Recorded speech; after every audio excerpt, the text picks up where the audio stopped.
Hello, good people of Polytopia. Today we have an Elyrion Midnight stream for you. My name is Adam, and you might know me from Polychamps as Gato Azul. From now on, I'll be the manager of the Polytopia channel, so whatever will happen in the future, that's pretty much my doing. And today with me is a good friend of all the Polytopia tribes, Toby. Welcome to the stream. It's great to be here. Yeah, so first of all, we will read about something about this fantastic skin. From what I've heard, a lot of people were like really, they love the skin very much. So good job, Mijuan. Yeah, so let's go through the blog post. So first of all, it says spread darkness with the Elyrion Midnight skin. Among the dark spooky forest resides the Midnight Cult, and insidious group of Elyrion that worship and draw their power from the mysterious Shard or Nye. They've set their sights on transforming the square into endless dark forest populated by hungry dire wolves, corrupted dragons, and shadowy demons. Yeah, so the first change is instead of polytors, the Midnight Cult prefers to uncover the graves of the deceased and revive them as shadowy beings known as demons. Building crypts will allow you to uncover more of these grave sites in your forests. Yeah. So Toby, how do you like this change? Because this is a lot of like the Polaris kind of style of claiming the land. So there is still the Illyrian terrain visible, but the Midnight Cult has to claim the land. I actually really like the effect. Whereas Polaris was traditionally the only one that really had like some sort of encroaching threat that was visible as you watch the entire terrain get converted to snow. Now you can just watch just the darkness spread across the land as midnight takes over. Okay, cool. So the magic that fuels the nightmarish the desires will spread to the land, and the land that they conquer, functioning as an indicator of their strength. Yeah, so this is actually what we already said, that not all the Illyrian terrain will be visible as the midnight, right? Yep. And all the units were changed, so even the mighty fire dragons aren't immune to the corrupting influence of the Shardane, and have lent their help to spread the darkness. So how do you like the units? I definitely like the demons that get summoned. The different variation in what kind of units you get, because instead of going me, I'm very much a collector. So instead of having a whole bunch of different units, I'm trying to find like, okay, well, I'm gonna create this sanctuary in this spot so I can get some turtle tars. Now you get demons, and they look really, really cool, especially in all the different colors besides just the typical Illyrian pink. So like, honestly, with the demons with the Zabazi orange look more like a charcoal. And like, if I had a choice, I would actually be playing as orange for them all the time, because I think it looks really, really, really cool. But I know that you had some kind of dislikes about the daggers and something else. I remember that from your live streams.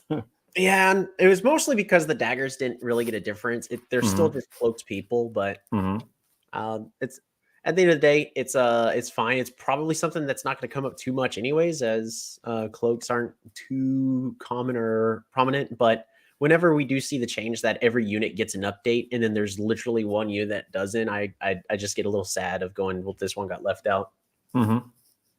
Yeah, I have one maybe a small note about the dragons. I think they should have added, like a different color fire, or maybe, like an acid, because the Right. fire, like the previous fire dragon, and now it's just a, like a black fire dragon. Yeah, so in this instance, I would have changed the what dragons spit out of their mouth. Yeah, but in general, it's a great upgrade. Yeah, and actually, yeah, I forgot actually to ask you to introduce yourself a bit, because probably not everyone knows you. Yeah, so maybe let's do it now before we start playing. Fair enough. All right, so just brief introduction. My name is Tolby. I play Polytopia every Sunday. Um, uh, just playing pretty much whatever tribe, usually small lakes. Trying to show, hey, you don't have to play meta tribes in order to win. We've played quite a bit, gets quite a bit of Semanti, and still had a good win rate. So literally every tribe we play, we're able to make it work against the average Joe out there. Mm-hmm. One other thing is even though I haven't been prominent on the competitive scene much lately, but I am also on the Reapers team, which is currently going through some renovations right now, Mm-hmm. along with like a little mini casual tournament going on the inside. Mm-hmm. Yeah, so the link to Toby's channel is in the description. So go ahead and subscribe and follow his live streams every Sunday. Yeah, so I think that's pretty much it as it comes to this introduction kind of phase. So we can move on to playing some games.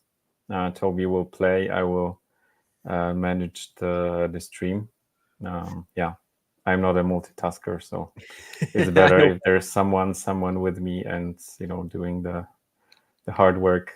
Yeah, I'll be just observing and asking questions. Yeah, and if you have any questions about the game that Toby will be playing, or some other aspects of Polytopia, go ahead and ask them. I will pass those questions to our guest. Fantastic. So I'm already getting ready to look up for a multiplayer game. Just for those who haven't taken a look at it, Elyrion, a midnight cult, has been corrupted by the shard of the Nenea, a mystic old relic fueled by darkness. Through necromancing practices, they can summon demons from graves in the dark forests. And for competitive games that are 2v2, this would be an excellent pick to also pick up with the cultists. So, just for thematic purposes.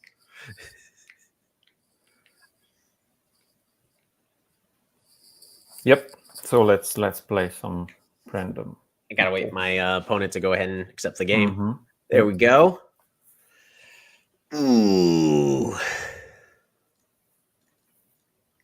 So we'll see how this one goes. Not gonna lie, this start is mediocre. We at least get a village right off the bat. We're gonna start off by doing the traditional, in this case, demon push, and try to get some extra distance.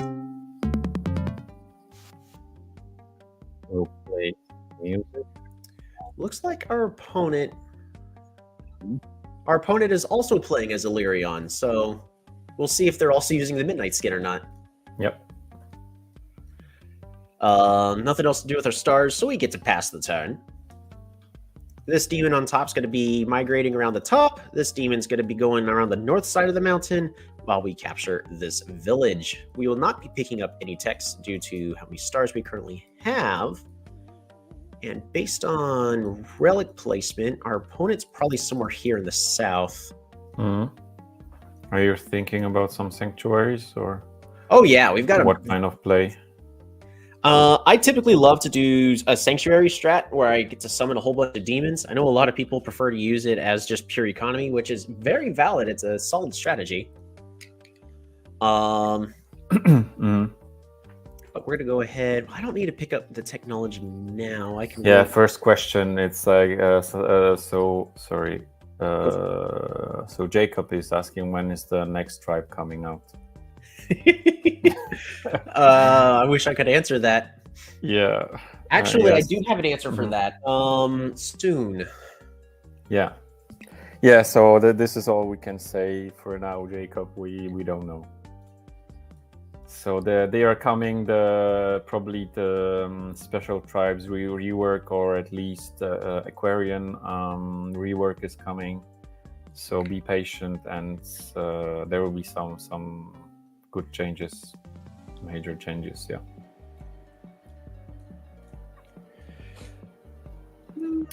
Yeah. Next question: when are the ancients coming? I actually have an answer for that one. It's also going to be soon. Soon, yeah. All right. Well, we got a pseudo mirror match. Mm-hmm. Yeah, you found them. Okay.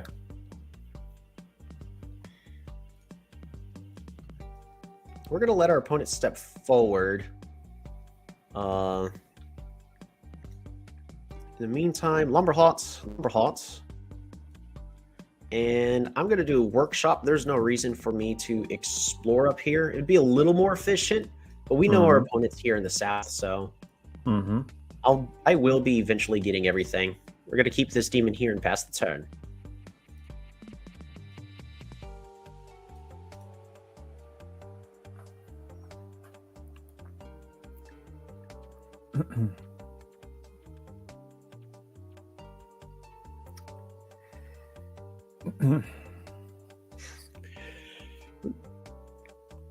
They leveled up a city, uncovered a whole bunch of clouds.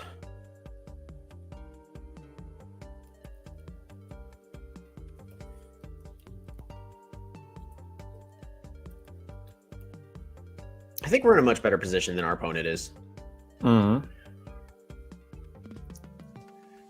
Mental How notes. are they score-wise? Score-wise, they're only at 1,600, and their spawn is here in the south. If I can rush out... I'm going to go there. I'm actually going... Yeah. That hurts my soul! We're going to try a warrior just go on the village and pass the turn. But we get to do some strats. So right now, this unit is currently facing towards this tile. If we train a demon, it'll get pushed over to here, allowing us to... Never mind, it's blocked. Yeah. Not bad. Just could have been better on their part. Yeah, I think that they know what they are doing.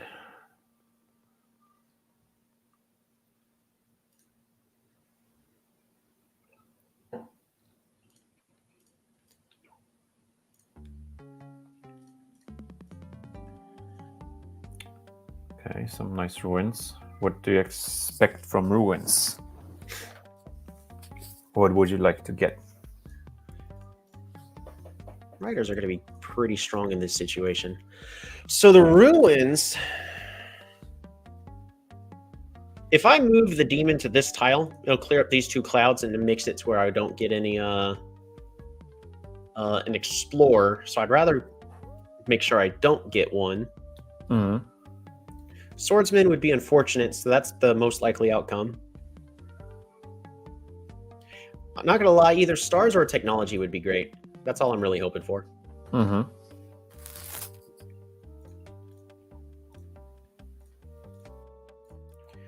Opponent's doing a good job in preventing me from... Ooh, that's real good. We're going to go ahead and take that workshop. I need to just train...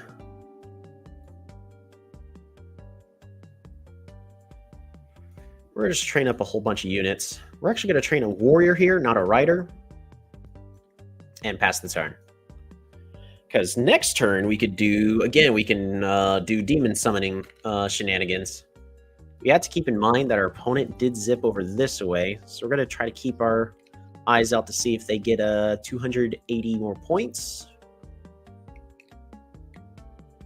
But our last kind of fear is they're currently working their way around here to the west. So that's what this rider is here to do, is to help cut them off. All right, they did pick up another city. And, yeah, probably this Polytor. It's more than likely right here.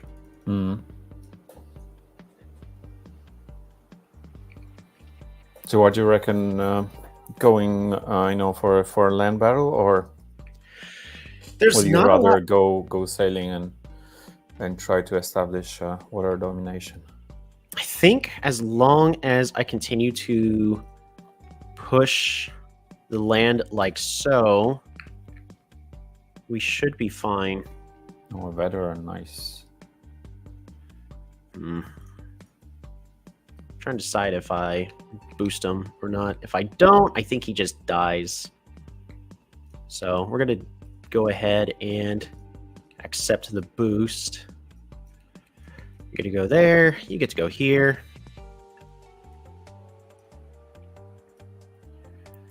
We can go for organization.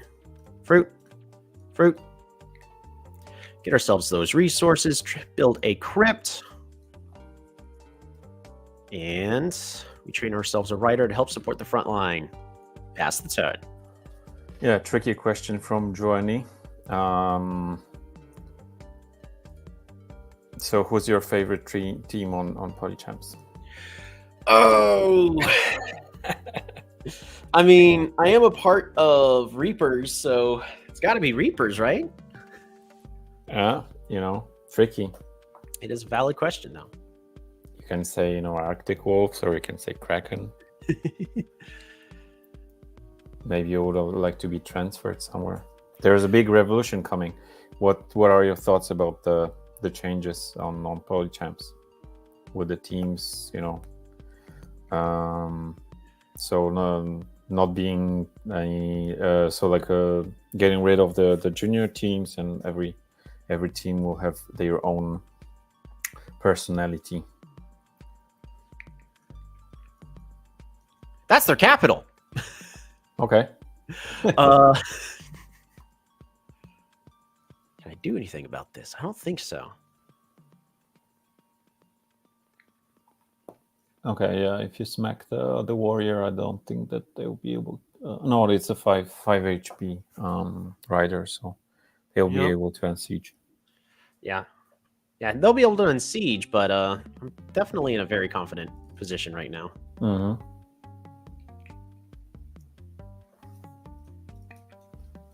I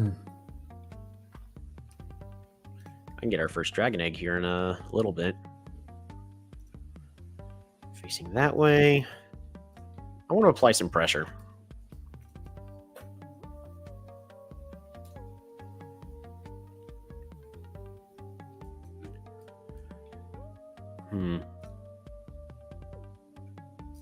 That one's not going to level up too much, so we're going to go and do that. But I should be trying to get my first dragon. So when I first joined Polychamps, I was expecting, more trades to be happening, and even whenever trades did come up, and I was always mentioning like, "Hey, yeah, I'm if y'all want to just use me as trade material, go for it, because I'm fine with the change." Then our team was kind of in a, no, we're fine, we're happy to see you, gotta stay, and so I ended up. Actually, there's a village here in this corner because of this farm tile right here. Yeah, so the Golden Pixel is asking, what's your favorite tribe in Polytopia? Quetzali, yeah. You mentioned that you were Quetzali main, actually, for a long time, right? Very much a Quetzali main for a good time. Bop.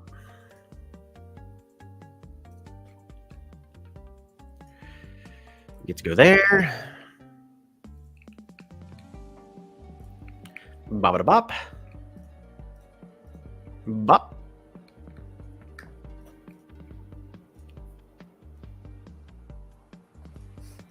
I was about to say I should look for ruins, but we actually know there are no ruins over there, so we're just gonna go. Oh, a village, nice. Bop. Do I need to fight for naval superiority right now? That actually is a new question I need to ask again. No, we're going archery. Archers in the back. Dang, I actually wished I had enough for another rider.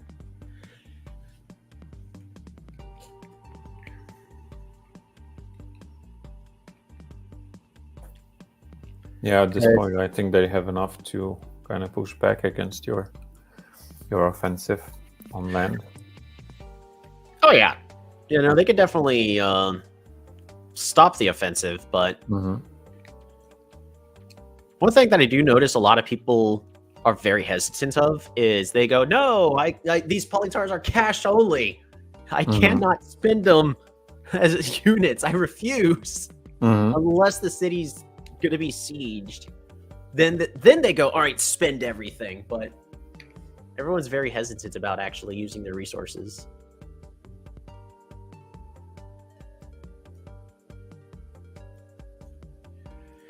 Next turn, do I just pick up farming? I think we do.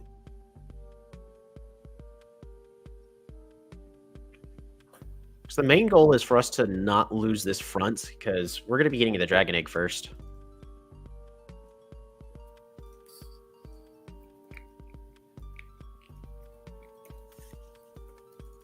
City right here. I could also go roads. Well, I can't benefit from roads at the exact moment. I'm actually going to just keep that right there. But up.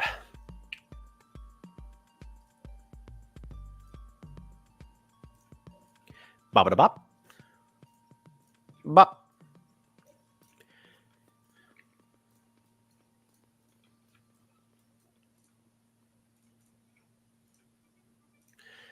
We're going to go ahead and get that farming. Farm. Oh, wait, I got the monument. Ooh. Population growth. First egg is coming. You'll see black fire dragon. I can actually rush it out right now.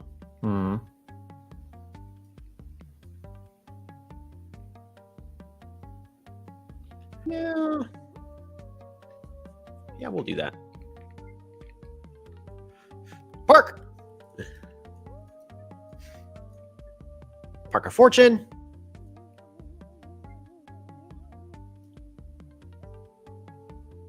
Vision. We're going to go and get an Explore. Okay, yeah. Come on, come on! No! That's a bummer. Unlucky, yeah. Skill issue.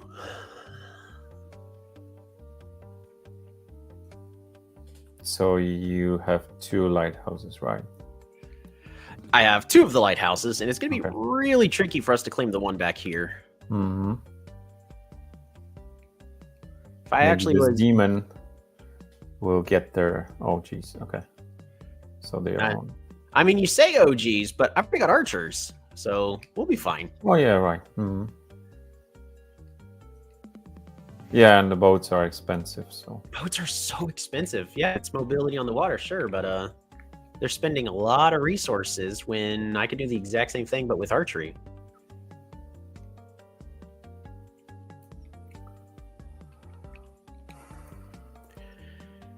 I think the next important thing is we're actually going to build city walls here, because it's important we don't lose this city.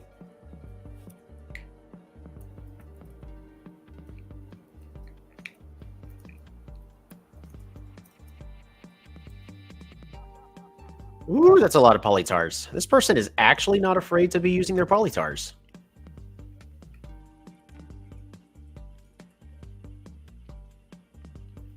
So we can go here, and then we can change his direction by attacking.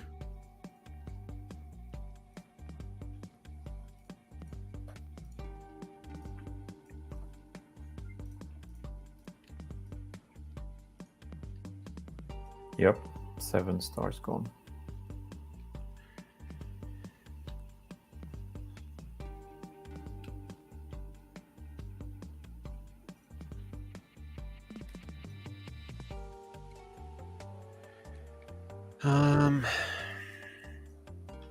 Any techs?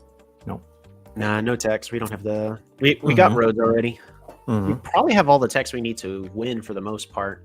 Just Okay. unless the game drags out even more. I'm really just debating, do I level this up for a lot of extra stars? Or do we go ahead and... we're going to do the safer thing. We're going to get the city walls.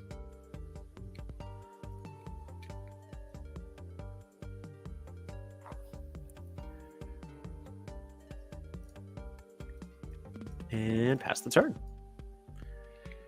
The reason we're now moving this warrior back is so we can put him on this mountain, uncover these clouds, so then we could do an explore on this and get this lighthouse on all the way over here.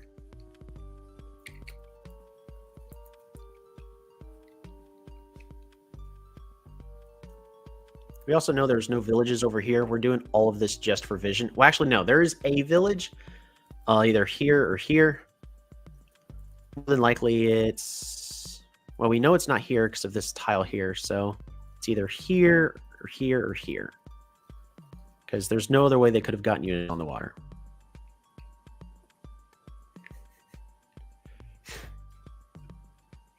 Ooh, they're making a big polytar push.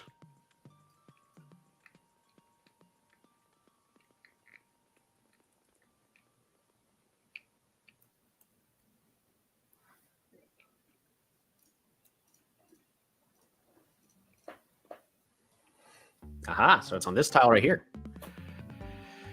So we got to move you over here. Skadoosh. Bring you back.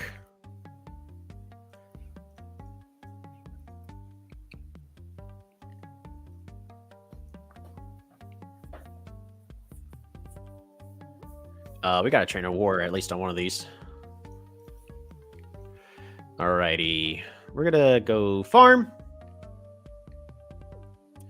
explore. Ooh. Ooh, why would they do that? I don't like this map. Oh, that's hilarious. All right, road. Well, no farm with fruit. Resources. Yeah, this map is crazy. We gotta train an archer here in the back. But at least your demon is still going. Oh yeah. Going for the lighthouse in 10 turns.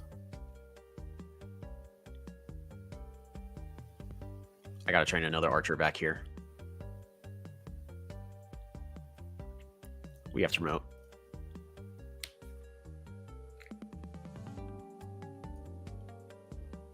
I mean, he knows there's a demon here. He'll probably just kill the demon with 2 scouts that he's getting on these tiles. The main goal of the Nevermind is gone.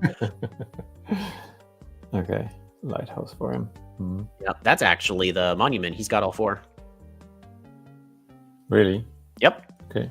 I mean, we don't see this one, but we can see the other ones. Oh yeah. I see the gem in this. Yeah. Okay, that's a bonus for him. We're gonna go ahead and continue to... Yeah, there's the monument. Okay, Yep. and first tag.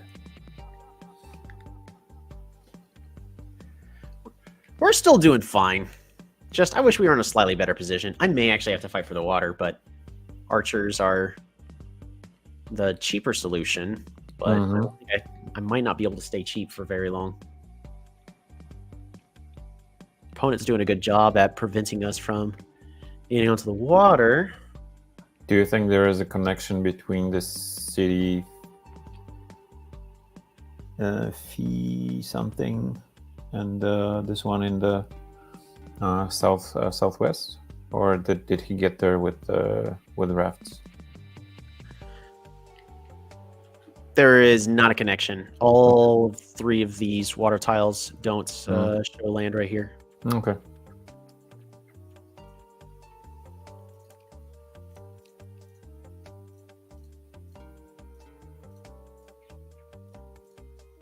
Beautiful. Yep. I think this city won't last long. Yo! Yeah, that's a beautiful play. How aggressive do I want to be? The answer for me is usually yes. Yeah, we'll double siege. Why not?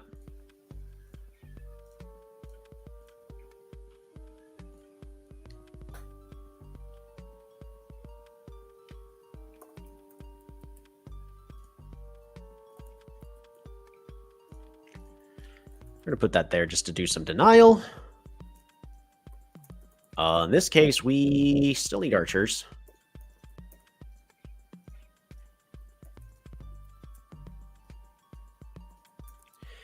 And we're actually going to go ahead and just farm for another dragon egg.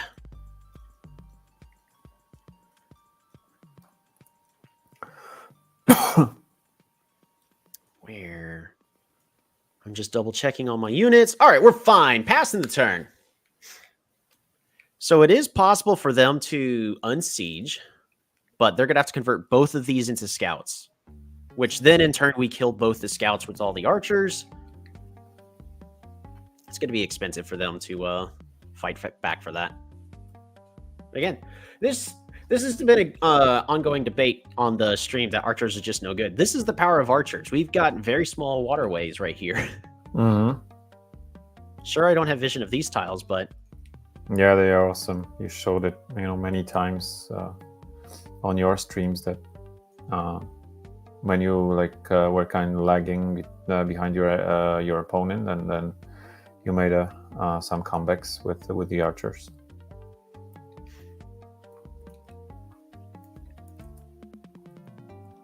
This archer is very much exposed. This warrior can hit it if he gets climbing, but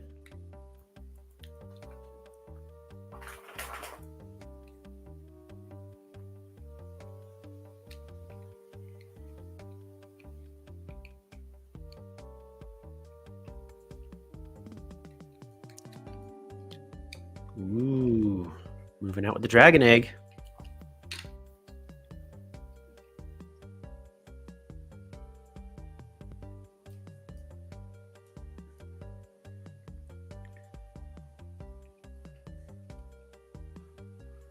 Sorry, I wasn't paying attention.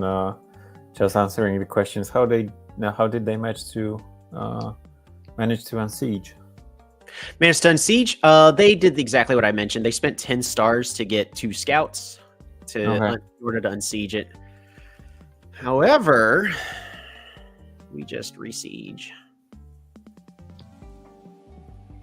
Yeah, there's no coming back from this. Yep. Nice play. Yep.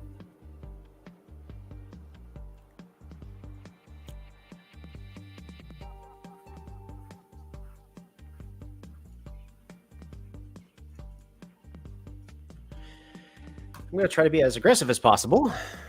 We're moving our archers forward. Those archers are more than likely going to die. And does he have roads already?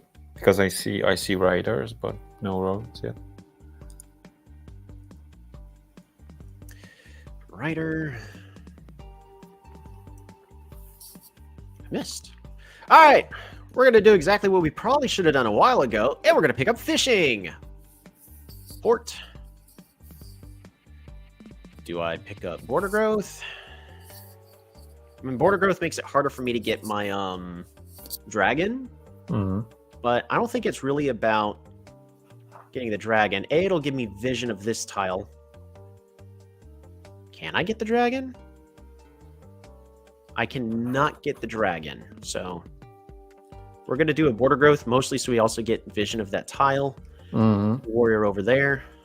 And yeah, and you'll have more space to upgrade your units. So pass the turn. This will be useful as well. We're essentially just applying a lot of pressure to our opponent, forcing him to focus a lot more on this land. Because don't get me wrong, they can absolutely answer this. They have the economy. So they can unsiege this. They can't do anything about this city down here. Especially since they already spent all their monuments. If they didn't, they could unsiege with the dragon egg. Woo! Polytar push action! Yeah, full swing. I was hoping that this archer wouldn't die, but apparently Oh, it's fine. it was time for him. The archer accomplished its job. It was a bad trade, but everything we're doing with that is trying to prevent them from keeping this city. Mm-hmm.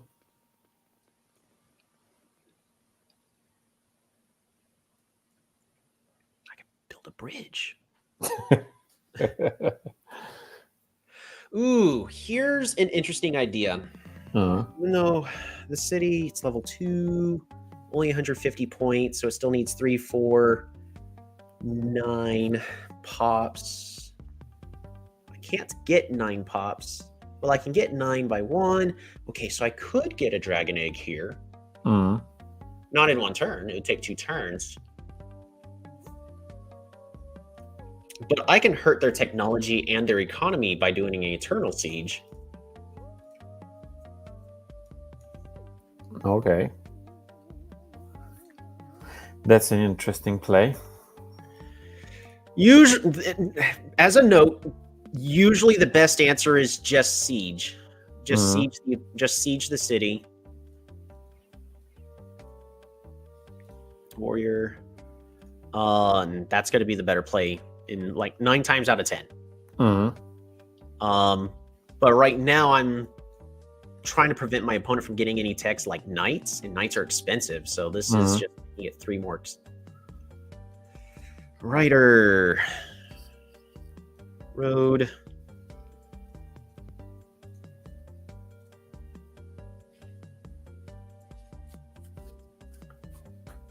On a second note, I could have had the Grand Bazaar if I didn't do that. Yeah. That's fine.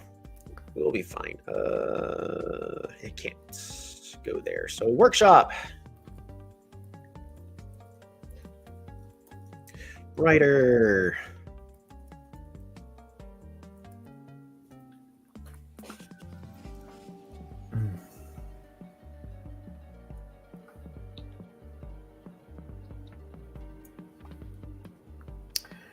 Yeah, so John Clippy is asking about the map creator.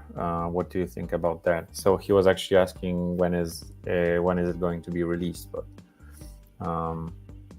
what's your opinion on the map creator? Are we talking about the fan-made one that technically not supposed to be used, or the fact that we're apparently about to get one? Because I haven't heard any news about that. I would love one.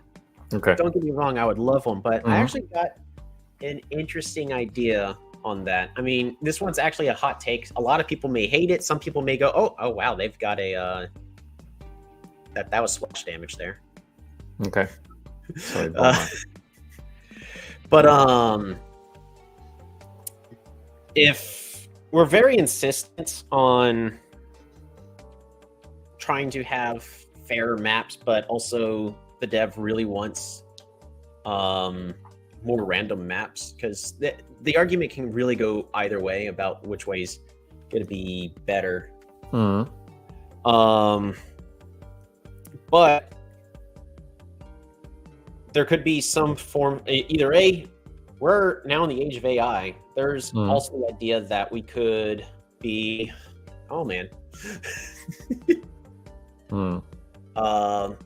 make an algorithm so an AI is making the maps, or and allow like players to kind of vote like, yeah, this is a good map, this is a bad map, and eventually have a map making algorithm that the community can agree like, yes, this is the proper way maps should be made. So you mean give AI some tips and then it kind of figures out what's the best way of generating the maps? Oh yeah. Okay. Yeah, I like that. All right, so our opponent's now going with riders, which is the correct answer to archers. So we already knew we weren't going to be able to stick with archers forever.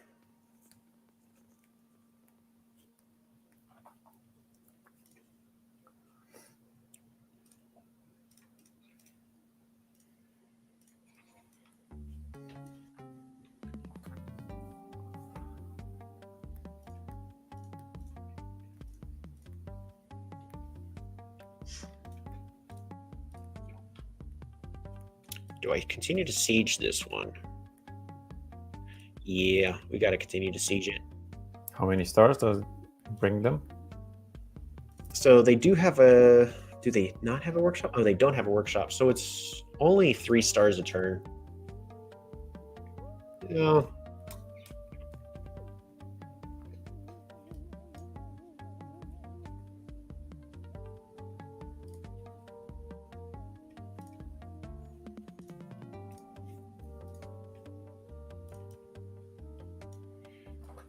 So we put our boat over here because I think they have...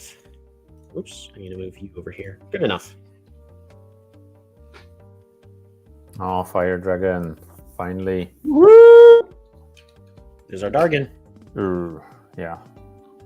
So they can siege, but we can unsiege. Yeah, now the dragon is in range.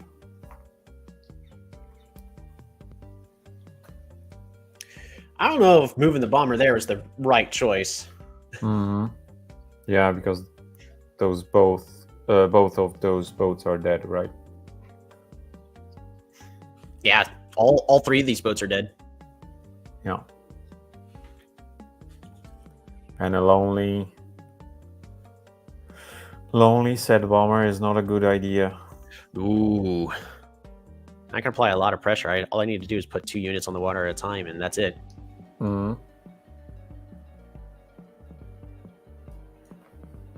Never mind, that's alive. Sort of.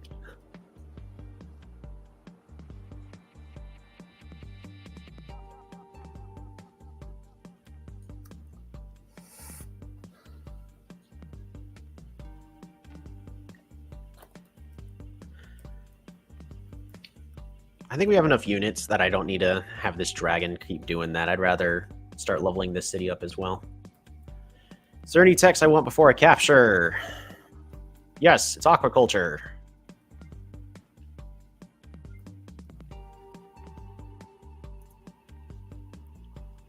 And with 1 road, network monuments is complete. Yep. Farm. Get ourselves some resources. All right, next bit, we're gonna go right here. Kill that.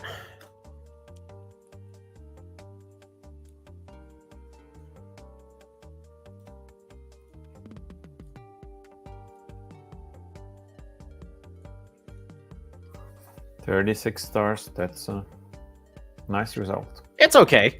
How do you think they are doing? Our opponent? I mean, they've money-wise? got multiple sanctuaries, and they seem to be keeping up, so not too bad. We are running out of archers, but that's okay. We knew the archers weren't going to be permanent.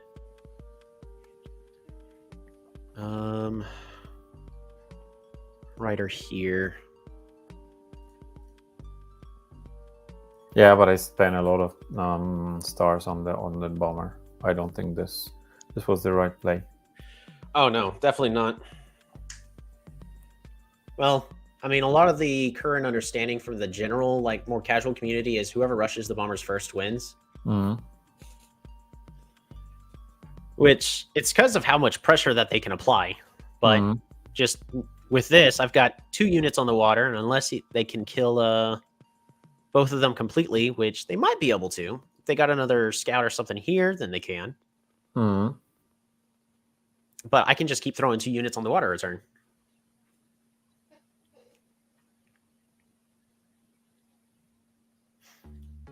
Plus, the moment this turns into an Elder Dragon, that also is going to help a lot. Yep. Okay, roads. I think we pick up strategy next turn. Yeah, you need some tanky units to stop those riders.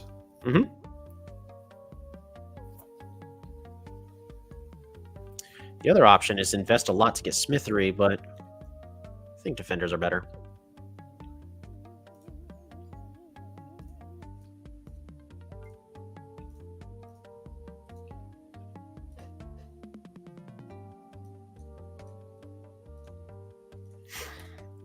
Move you right over to here. We're going to go and secure this kill. Don't mind me.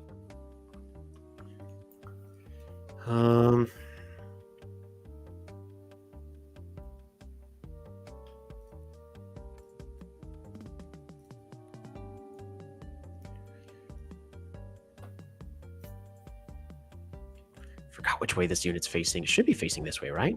No, I think I moved it from here to here, so it's actually facing here. So that's not going to work. No, not going to work.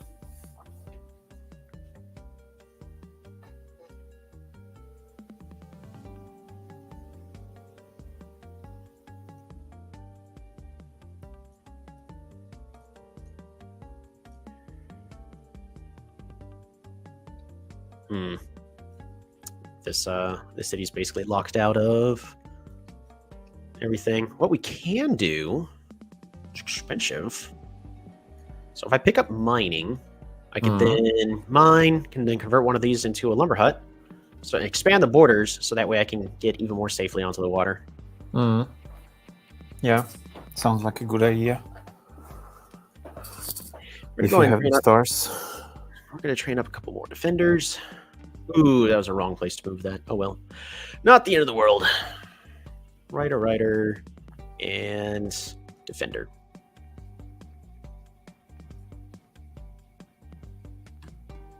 So what we got over here is we can now pressure this city.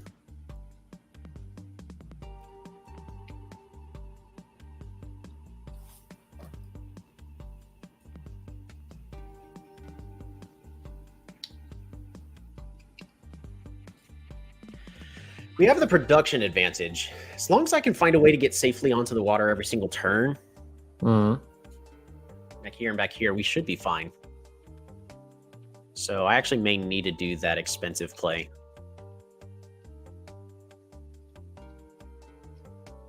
The nice thing is it'll expand the borders, giving us 3 more tiles to improve the power of this crypt. Yep. So it's beneficial in all cases. Last option. 1, 2, 3, 4, 5, 6. Last option is I rush towards chivalry. Knights. Yeah, knights. Might actually just be the better option there.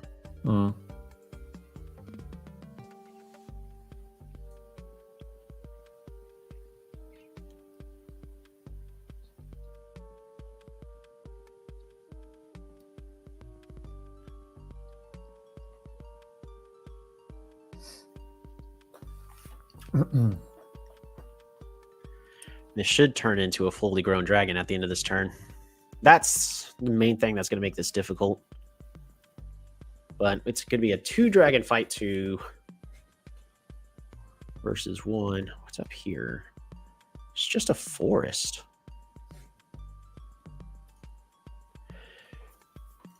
You got options. Kind of want to get another dragon egg over here. I don't think it's worth the investment. Because that's saying, hey, I want this thing in 8 turns from now. When I could in 3 turns just get knights. That would absolutely shred everything here. Yeah, they don't have much to oppose that. Nope. Okay, not a good play. I got a lot of units on the water. Yeah, no, I don't think they have enough for actual naval superiority. You know, once your dragon is fully grown, it's this like cozying up there. Oh yeah, it will be devastating for them.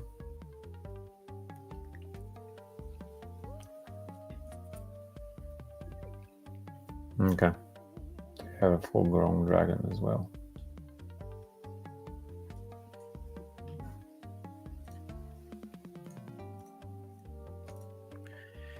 Summon demon!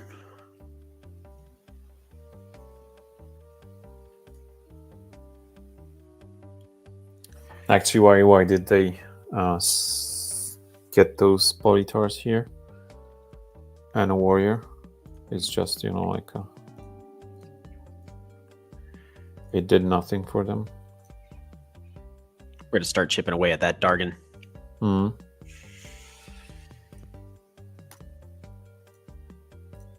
Defender. Rammer to waste their time.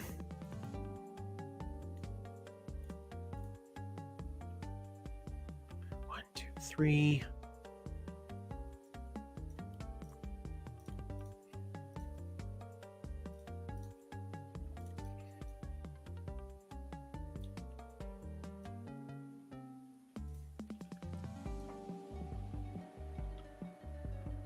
This has to be an archer.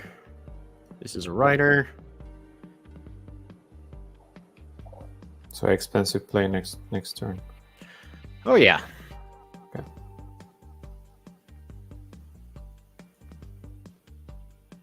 Oh, I have a monument. Oh. That's right. I don't have a place to put the monument. No. Nope. In this northern city, no.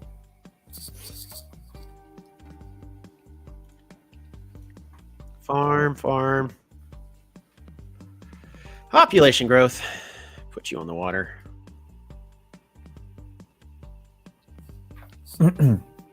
That's the turn.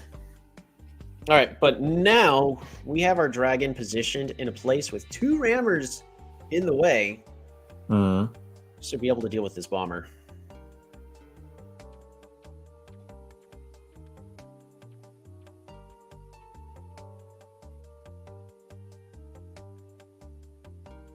It's a good thing we built these city walls. Ooh.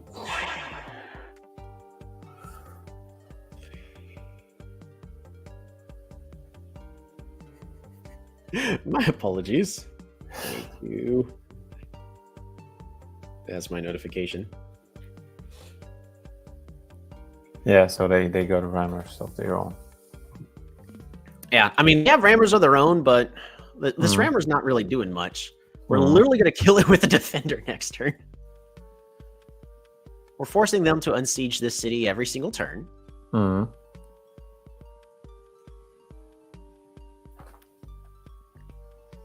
The real question is how do we deal with their dragon while keeping ours safe in the back?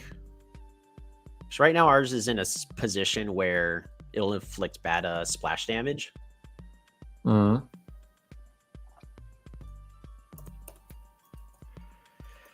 Alrighty. You, and skadonk.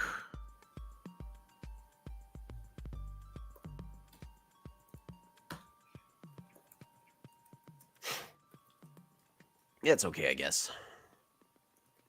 You're facing this way, so you'd go to this tile.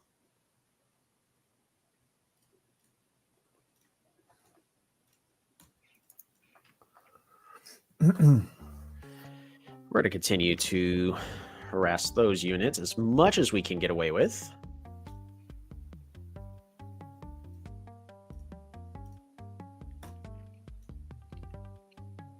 Continue to siege every single turn.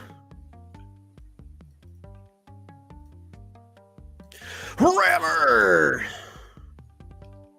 This is going to be a scout. Oh. I lost track of your dragon, the new dragon. Yeah, but it's there in the north, yeah. With all this darkness, you know, I lost it. Oh yeah, lots been going on. Man, where am I putting everybody? We're just gonna put you. Yeah, here. people are very, very, interested in the coming updates and changes, and I don't think I'm the right person to answer all those questions, and probably you either. Oh, for the league stuff? No, the changes in the game, so updates, you know, reworks, and yeah, other stuff. Yeah. So right now, the biggest focus, from my understanding, is going to be skins.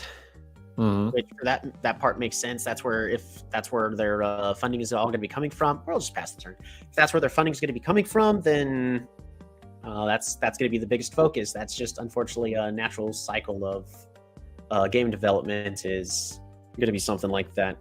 Oh, his dragon is exposed. Is it going to be dead if you hit it with your dragon? No, I don't think it'll be dead, but we can potentially trade.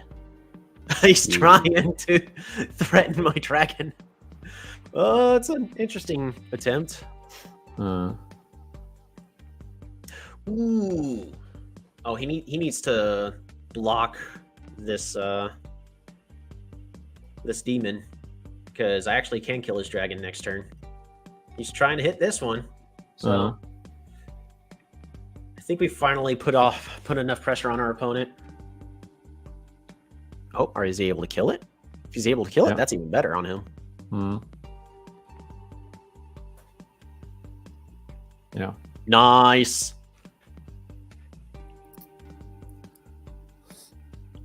Yeah, but they just weaken this, second dragon very slightly. So I guess their city is going to be locked next turn.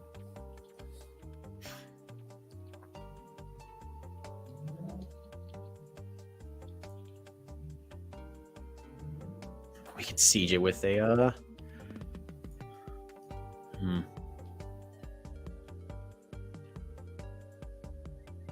How much do I really want to kill their dragon? As nice as it would be, I think I'd rather make this aggressive play. We're just going to continue to move forward with these defenders.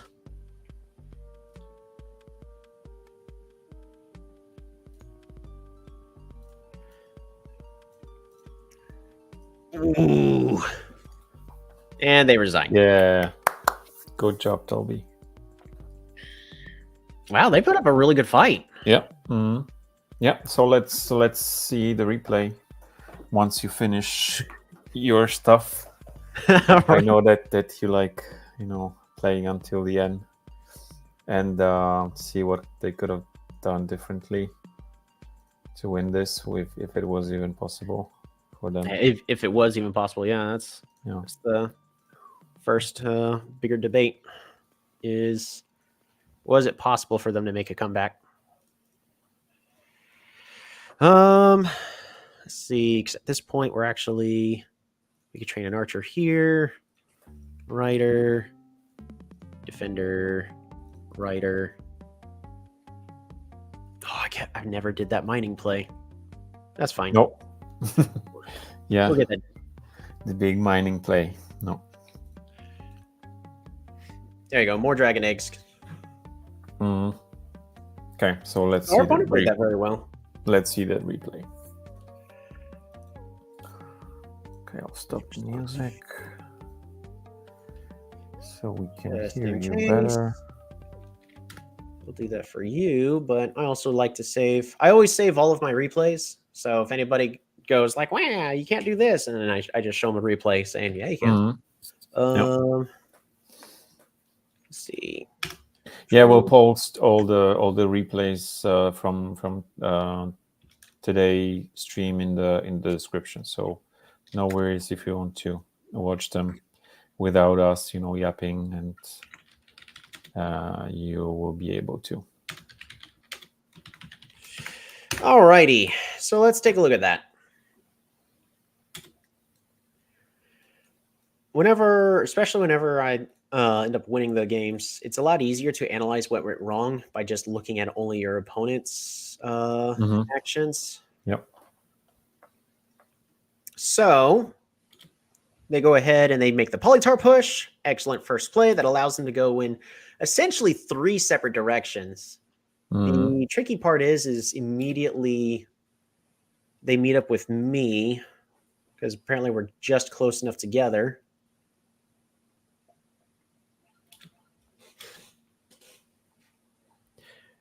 I'm not upset with them moving the Polytar with the unit over here, because that defends the city. Just in case I wanted to be extremely aggressive and make a really fast push. It just unfortunately delays them getting this city back here. Okay, quite unfortunate explorer there. Yeah, unfortunate explorer, but now they don't have to send a unit back, but it would have been better if it went forward.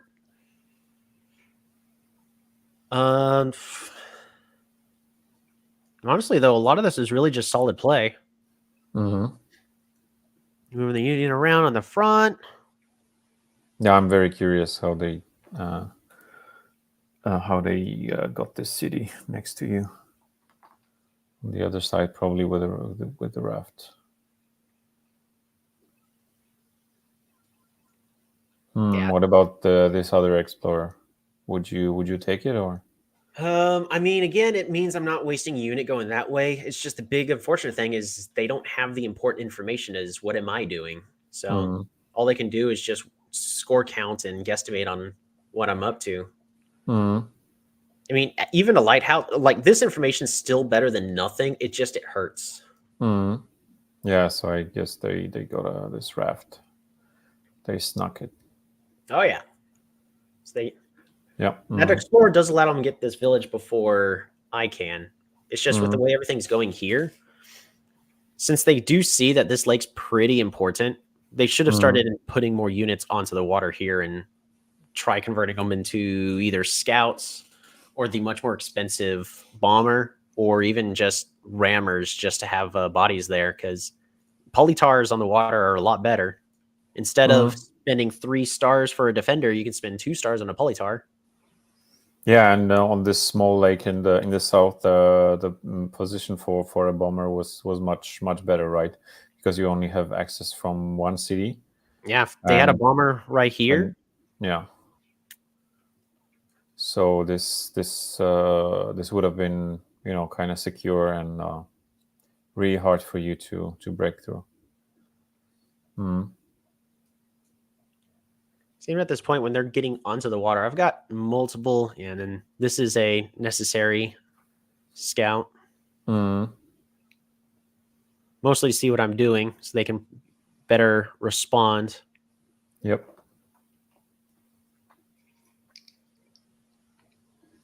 Look at this beautiful vision coverage. So explorers can be very nice. Notice they have vision of the entire map. The Mm. downside is they've only got 20 stars per turn. 1, 2, 3, 4, 5 cities versus 5 on my side. Mm.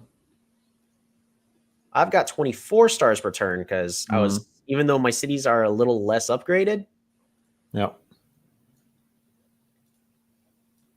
I ended up going with a couple more workshops.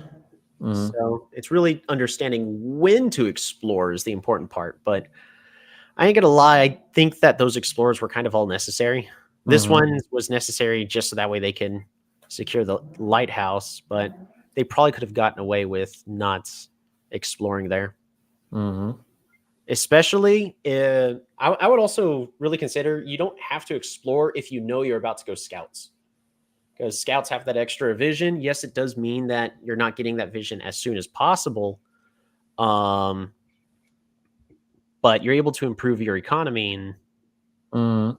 if he had maybe +1 more star per turn, he could have potentially done a little bit more. I'm not saying that they made the wrong choice. I actually Mm. think that the choices they made were, I don't see anything blatantly wrong in all this. I think it was just I applied too much pressure with these archers and the constant sieging, and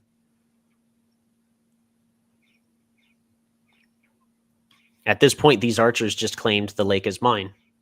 Mm. Yeah, very cheap way to claim this lake.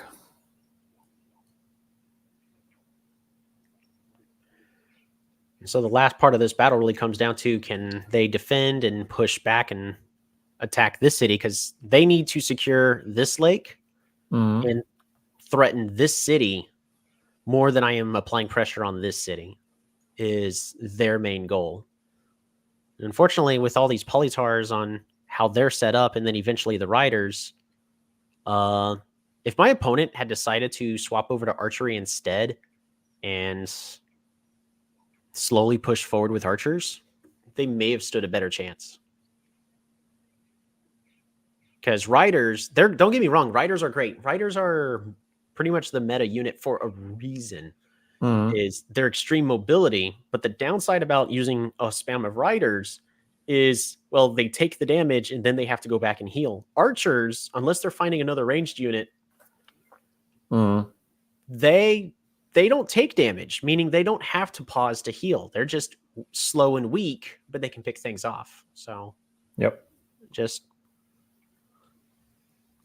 while my opponent's spending a lot of resources on a really expensive navy, I've got cheap archers that have really cheap weapons. Really though, I really don't see much. I think with the resources that they had, they just made a lot of the right calls. The only thing I could consider is maybe they should have gone for a couple of different tech picks, such as, again, archery or farming to finish improving their economy. But so, what about the bomber play? Was it a right call, or I think would you putting the question bomber here was probably the best. Was still the right play.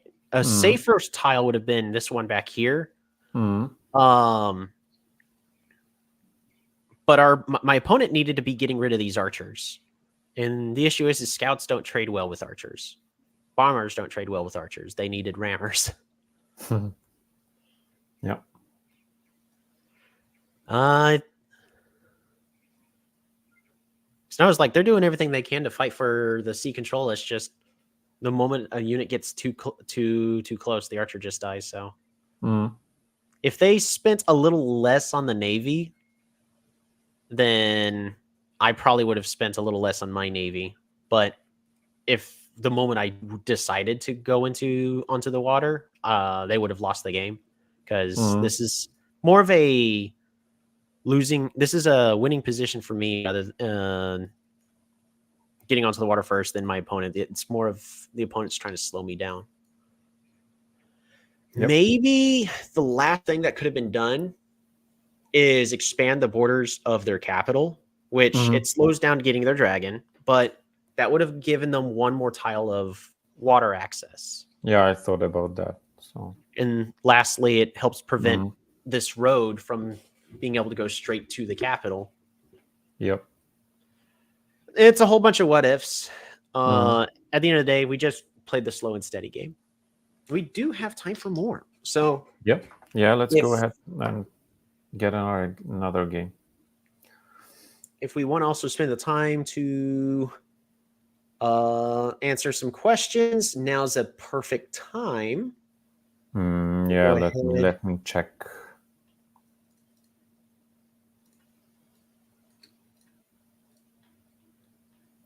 Yeah, so Frosty is asking, so guys, is Yadek a good tribe? I really like them. What's your opinion? I think Yadek needs some tweaks to their map generation a little bit. In order to make them good. I think the main thing that's keeping Yadek bad is they're a little too map dependent. If you're able to road their units forward and find 2 cities, great. They're fantastic. They're one of the stronger tribes. If they don't find any villages, they die. Like in the first couple turns. So it's because of those 3 extra stars they spend on the road. But I think Yadek is fun. I think they're in a more balanced state. It's just I think map generation needs some tweaking.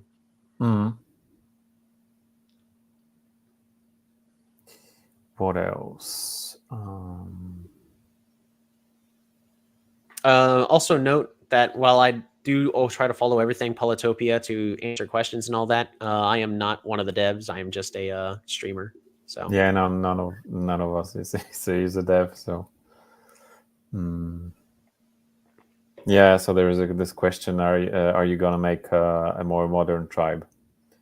Yeah. So sorry, Creeper Gamer.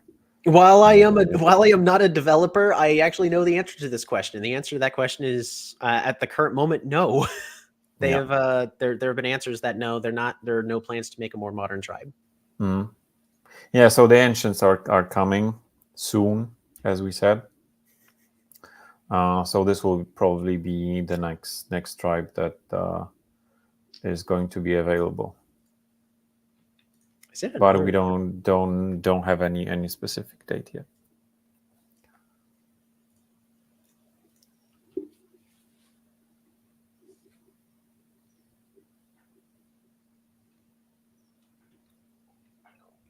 Okay.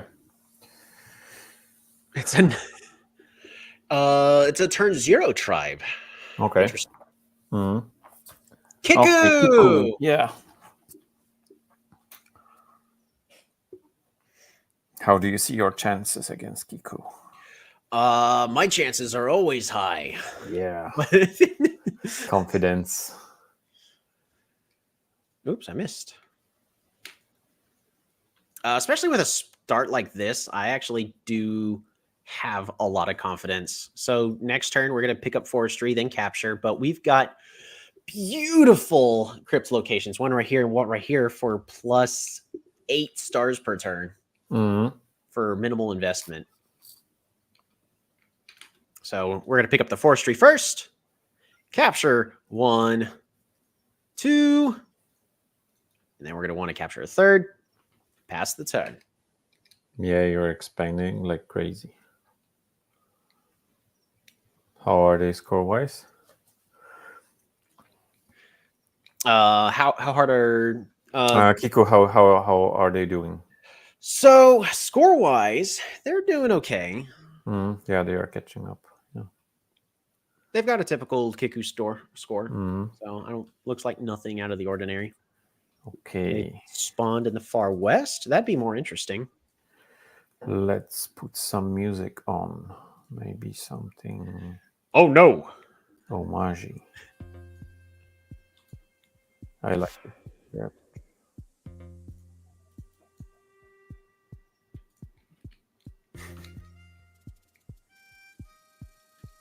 So I'm losing the race to the ruins, unfortunately. Yep.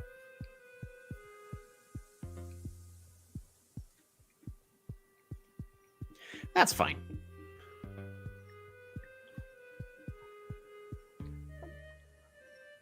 We're going to be moving our...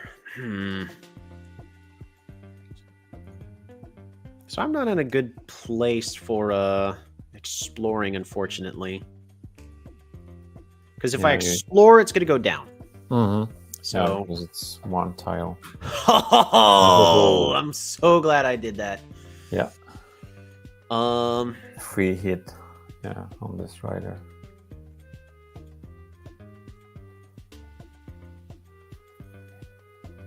We're just going to train another warrior for now. And I'm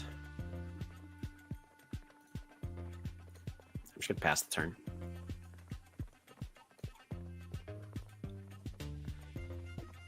Are you trading?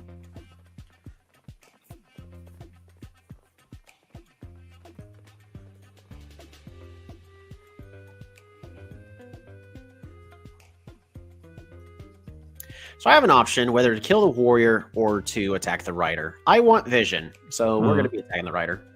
Okay. We're going to move here and then hit the rider. It's not going to do a lot of damage, but that's fine. The main goal is I don't want dumb snowball with their riders. Oh, we have the option for archers again. This is a prime real estate for archer play. Yeah, I can see that. Ooh, not what I wanted to see. Yeah. Never mind. I was hoping it would wrap around.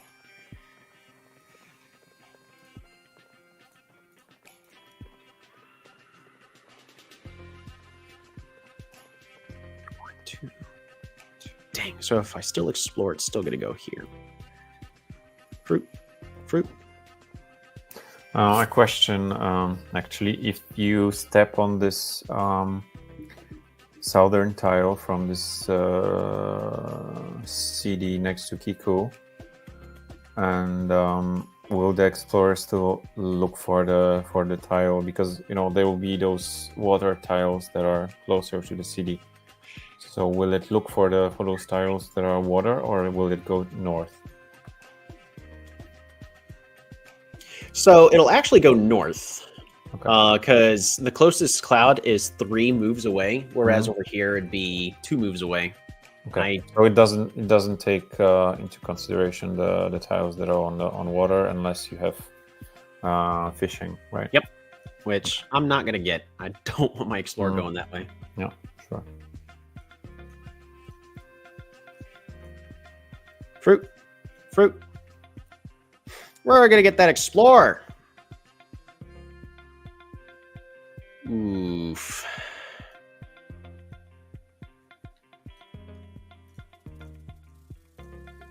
That's a kind of rough spawn for them.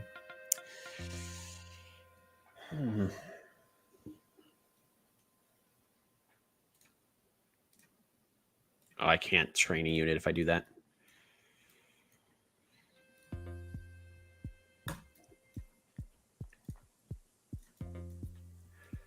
And pass the turn. Yep, I was afraid of that. So we move here, siege. they capture, and then we siege.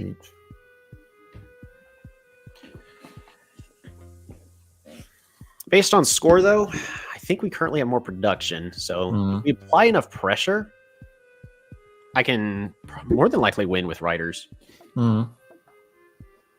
While archers would be great at defending these legs, we're not worried about the legs. Our opponent started here. It's not guaranteed, but I'm pretty certain this is the capital right here. More than likely because the capital usually gets these one-tile waters for Kiku. Because yeah, those like small ponds. Yeah.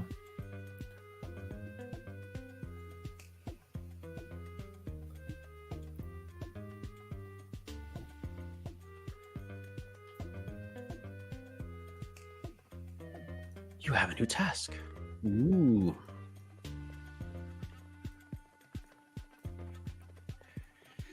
Alrighty, let's overrun them.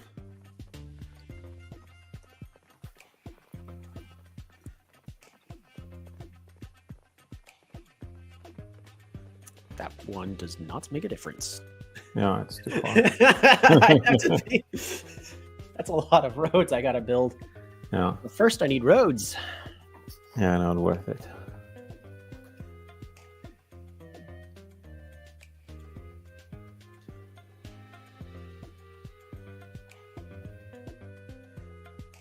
I think we could start overrunning our opponent. Bop-a-da-bop. Ba-dop.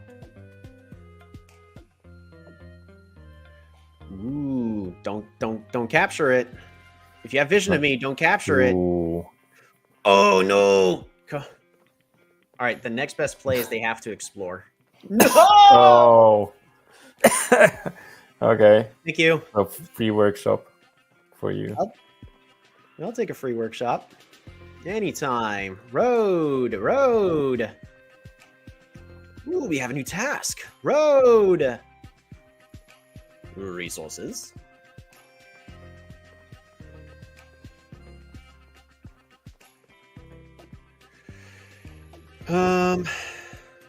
Bop, bop, bop, bop.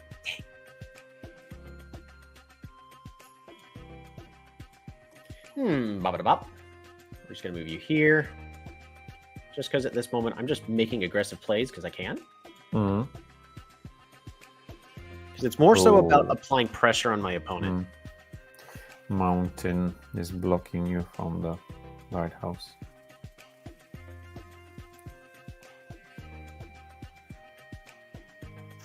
And again, the main goal I'm going with is I want to apply pressure on my opponent. So the less, even though this is technically costing me a lot of stars just by doing this. But now they can't pick up. No. Now they can't pick up roads in order to save this city.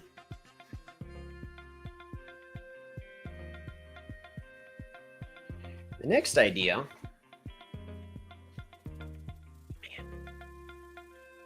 There's more than likely nothing all the way around here. I don't even know if I want to pick. No, they chopped everything. Okay. Oh, those monsters. Yeah, I was going to say I'm going to trees. destroy them for 4 being an trees. enemy nature, but never mind. I'm demons. Why do I care about nature? Yeah, I was going to say that it wasn't a good play to actually not get any kind of unit on this. Yeah, so they have enough to unsiege, but still, it's like that's a lot.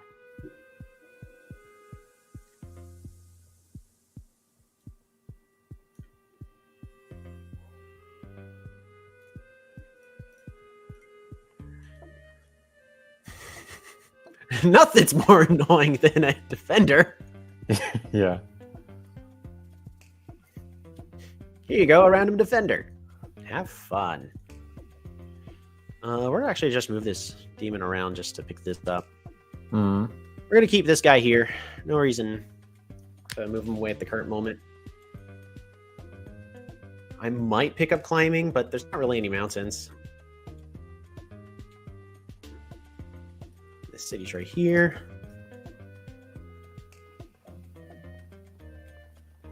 Okay, that's the game. Oh no, sorry. Yep. Oh no, not the game yet. I was just looking at Yeah, score. yes, yeah. I'm looking at two screens, and the stream on YouTube is not synchronized with our studio, so I saw the graphics, with the. Just updating my live chat. Yeah, my bad.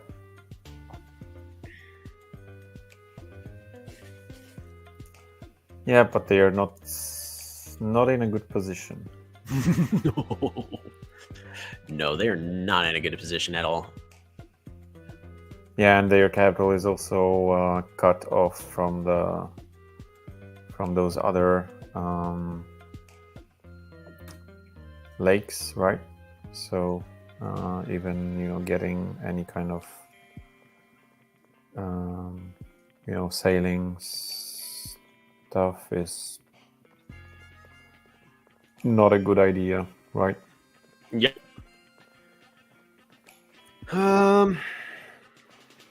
Again, I actually really just want to apply a lot of pressure to our opponent. Mm.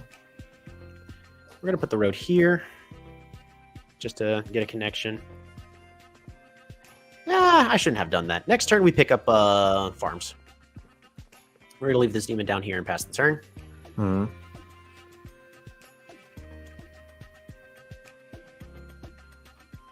So the big idea with this is hopefully we can just start doing eternal sieges with defenders and force our opponent to use up way too many resources, because this is a city they explored with, so it only provides plus 2 stars per turn. So it's not the end of the world. That Okay. All right. No eternal sieges yet. Not yet. But what we can do is go over here. Bop. Siege. Well, not siege, but we're going to hit that. I said we're going to pick up farms, and I mean it. Let's go ahead and do that. Grab ourselves this farmland right here. Extra resources. Grab this farmland right here. Extra resources. And I'm one away from archery. Do we just pick up archery just for the defensive bonus? Yeah, I was thinking about that. So I think it we will do. be much harder for them to kill off those defenders and the warriors. So I think it's Keep if you this can, one. I would advise you to do it. Yeah, so Kaz42 is asking, do you have some advice for the Elyrion tribe in gameplay? So maybe if you could share some like main tips for if someone wants to start playing Elyrion, what would you advise them? So Elyrion, you got to remember that they start off with a very weak economy, but knowing how to properly grab forestry early. I've tried a whole bunch of other stuff. Unless the map says no forestry, you need sanctuaries. These sanctuaries, this one is producing 4 stars a turn. This one's producing 4 stars a turn just because of these forest layouts. So even though I don't have my giant, or in this case, Elyrion gets dragon units, dragons take 6 turns before they're actually ready to be used. So always knowing that even though it'd be great to rush for dragons, it doesn't make a lot of sense to actually get dragons super early and then sacrifice all this potential economy. I'd rather slow play and get a whole bunch of advantages. The other nice thing is you can produce units faster than your opponents thanks to being able to summon Polytars, or in this case, summon demons! Do I want to kill this?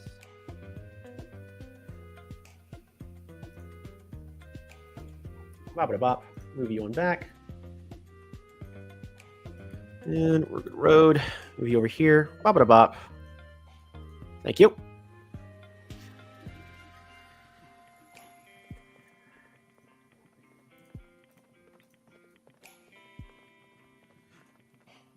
Archers. But Elyrion can have one of the fastest economies. They're really, really strong on like turns 1 to 3. Then they're very weak from turns 4 to like 10. And then depending on the map, they can have one of the stronger economies. Later on in the game, we can actually expand our borders here by doing this. Farm. And I want to get a border growth so I get more potential on the water, as well as just more dragon potential. You're going to find yourself, especially if you're using sanctuaries, expanding your borders a lot more. Because notice these 6 tiles are being used just for my sanctuaries. So it's a lot of it really comes to pre-planning and understanding what units are useful at what time and what are not. I like Elyrion because they have very different playstyle than pretty much all the other tribes, where I get the option of spamming these Polytar units. And if you wanted a tribe that by StarCraft terms resembles the Zerg Rush the most, it would be Elyrion, just because they have the most unit producing potential. Catapult? They got catapults? Okay.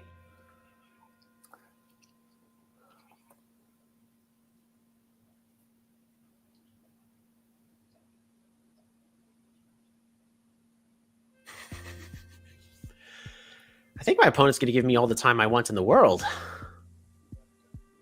I can work with this.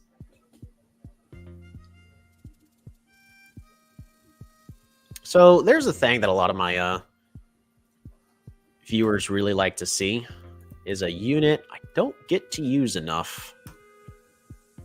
Killer Monuments is complete.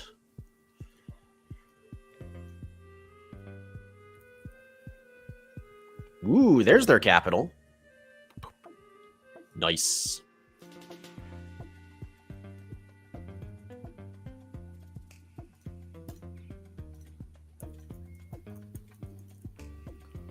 We're going to move this rider here just to prevent their defender from moving forward. But... Cloaks. Yeah, this is also a common theme on Toby's streams. You know, hate cloaks, avert your eyes. Cloaking people for no reason. Well, I will actually give a reason on this one. They've got catapults, which, yeah, they can kill a cloak one-on-one, but they're walling up. So I want to show, as a Quetzali main, I want to show some tech. Because we're apparently going to be playing the slow game. Oh no! Another catapult. Yeah. So walling this city was a good play. So it will delay you.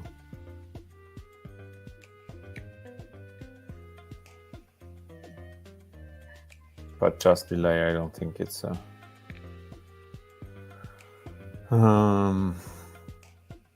it's a play for a win.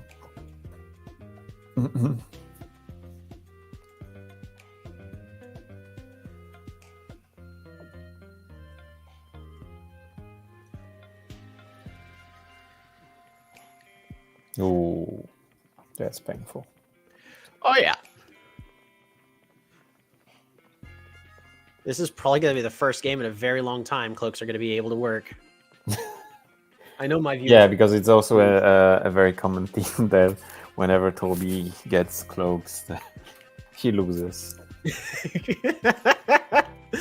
Yeah. You even had Yeah. this challenge for some time to like win any game with cloaks, right? From what I remember from your live streams. Sort of. It's just there was it was when Chapeau came out. They're all about shroud and mystery, and what better unit describes all that than the cloak? No unit does. So I wanted to make explain what Chapeau is, because maybe some of our viewers don't know. Oh yeah. So Chapeau is the Shinshi tribe skin. I'm gonna write her back here. Where they're all about samurais, but they're supposed to be this secretive tribe from the mountains that nobody has heard of. And nobody knows what they're doing or any of their actions. And again, all about that secrecy. I'm like, okay, well, I gotta play I have to make cloaks work. So I've been doing a challenge, and I have not been able to get it successful. Yep. But with the they way gave you this catapult to kill. Oh yeah.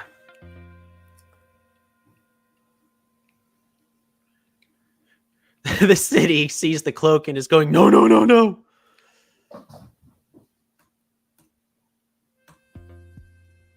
Oh, you'll be... Oh, nice. Veteran siege. I'm so sorry. Oh, no.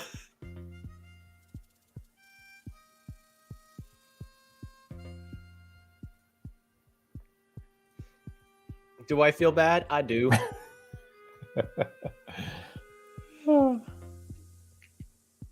Writers.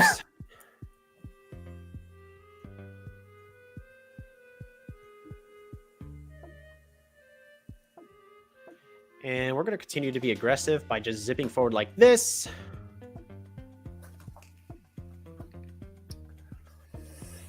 Okay, a different question. When would you say afternoon ends and evening starts? Can you repeat the question? When would you say afternoon ends and evening starts? What's your take? So, good question. I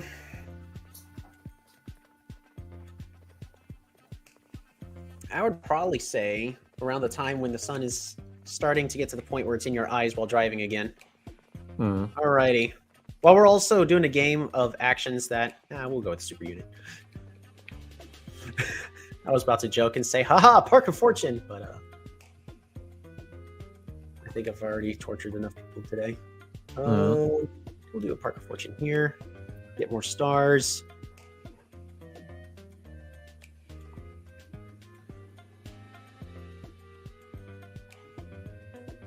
Yeah, this is a really weird game when Kiko doesn't actually get on water. I don't think I've seen anything like it ever. Or maybe just, like 1 or 2 games. Maybe on Drylands. Maybe on Drylands, yeah. Yeah. Honestly, though, Kiku's still a pretty good tribe on Drylands because of their resource distribution. They're probably one of more fun tribes. Ooh. Yeah, they made it. That's okay that they unsieged. Oh no. Permanent defenders. Yeah. But it's not a winning position, I can tell you that. No.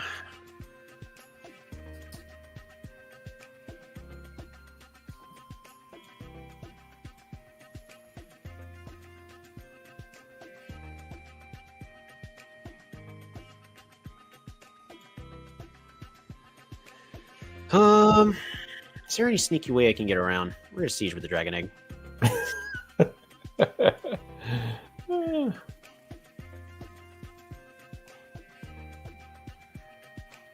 Yeah, actually going to be tricky to accomplish. We're gonna go and siege this city with the swordsmen because they let me. I'm gonna get sailing. This, by the way, at this point, the game's basically over. I'm kind of just doing whatever just because I can. We're gonna get another cloak. Oh, I don't have enough for another cloak. We'll get a defender here.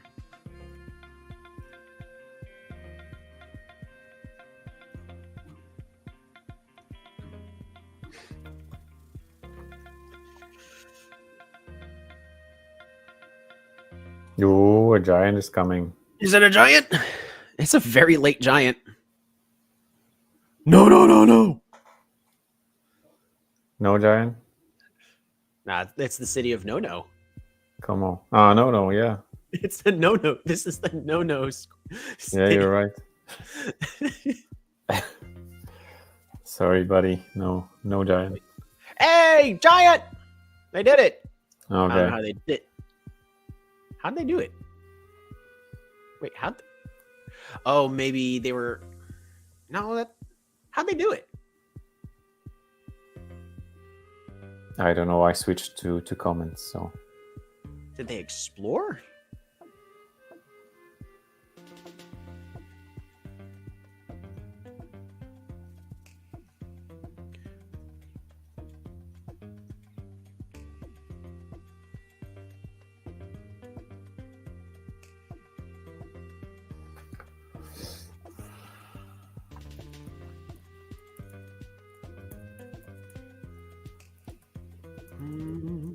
It won't let me siege with the egg. Oh, Shame. shame. All right, cloak tactics. Huh? Where'd my unit go? Fascinating. My unit disappeared. It got Houdini'd, apparently. I don't know what happened. It's just gone.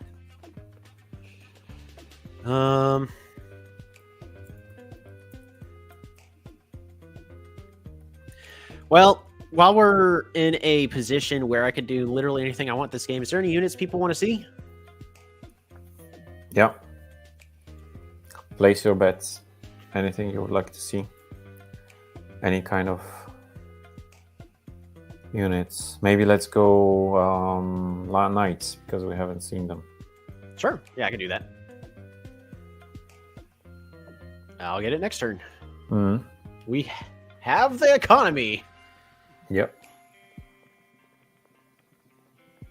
Do they still have this catapult in somewhere in this fog, or did you kill it? No, I unfortunately killed the catapult already.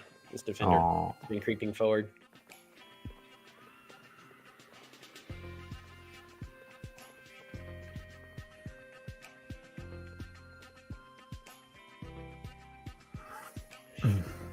The eternal siege is here.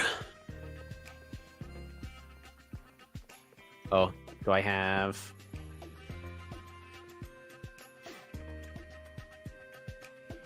Boom. Fun fact, even though it looks like I don't, I have a prop I get to use. There's the Eye of God. Get the knight.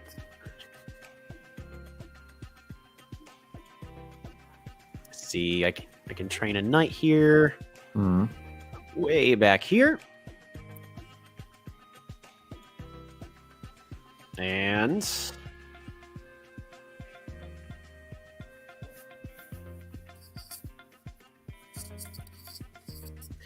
next turn I can almost finish getting all the techs.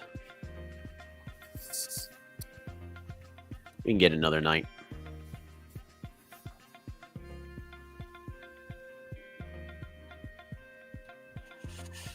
Too bad I couldn't all right, Quetzalic Tactics 101. How to properly use cloaks. So, when you're hitting a city with cloaks, you want to get the maximum number of cloaks, meaning you need units not on said cities. So move the units away from all the tiles. We now have 1, 2, 3, 4. Ooh, we got to kill one more. 2, 3, 4. Now we have 5 tiles open, so the cloak can go right over here. Boom. We get 5 more daggers. Because otherwise, if those tiles are occupied by another unit, daggers won't spawn. Right? Yep. That's correct. Okay. We're also going to protect our daggers on the water with aquatism. We're going to brute force this. How much do I need?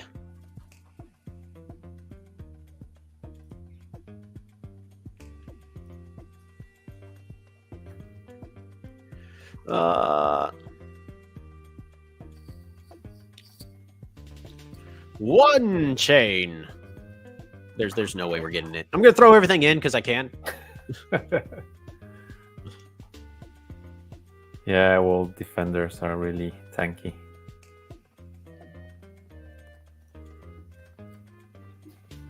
Two chain. Huzzah! Can we do this? Oh, cool. Bop it bop.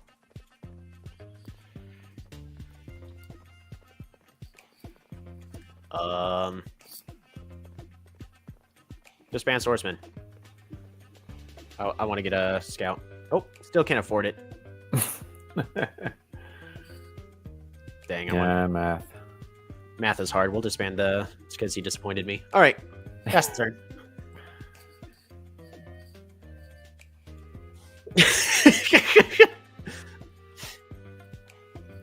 I'm running out of tiles. It's going to be tricky for me to do the eternal dagger siege. I'll make it work.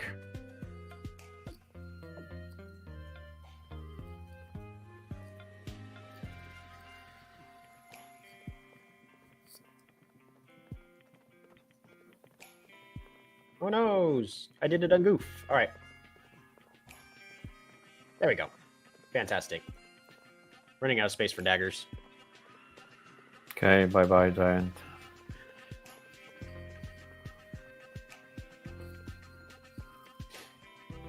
Can I?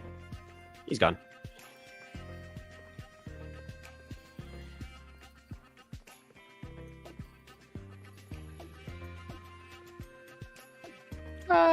There's not a space for all this stuff. I want to uncover all the tiles, so we're doing that first. We'll pretty much finish this up in within the next turn. Meditation.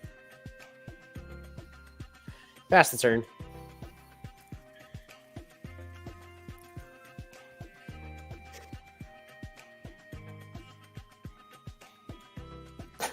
I can offer them peace.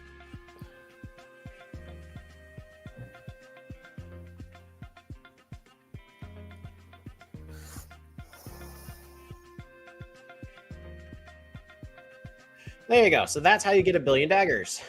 Daggers are still very weak to knights. One knight would clear almost every single one of these out. So even with their defense bonuses, Joyful Pixel is Joyful Pixie's trying to let us finish the game. Ooh, some new monuments.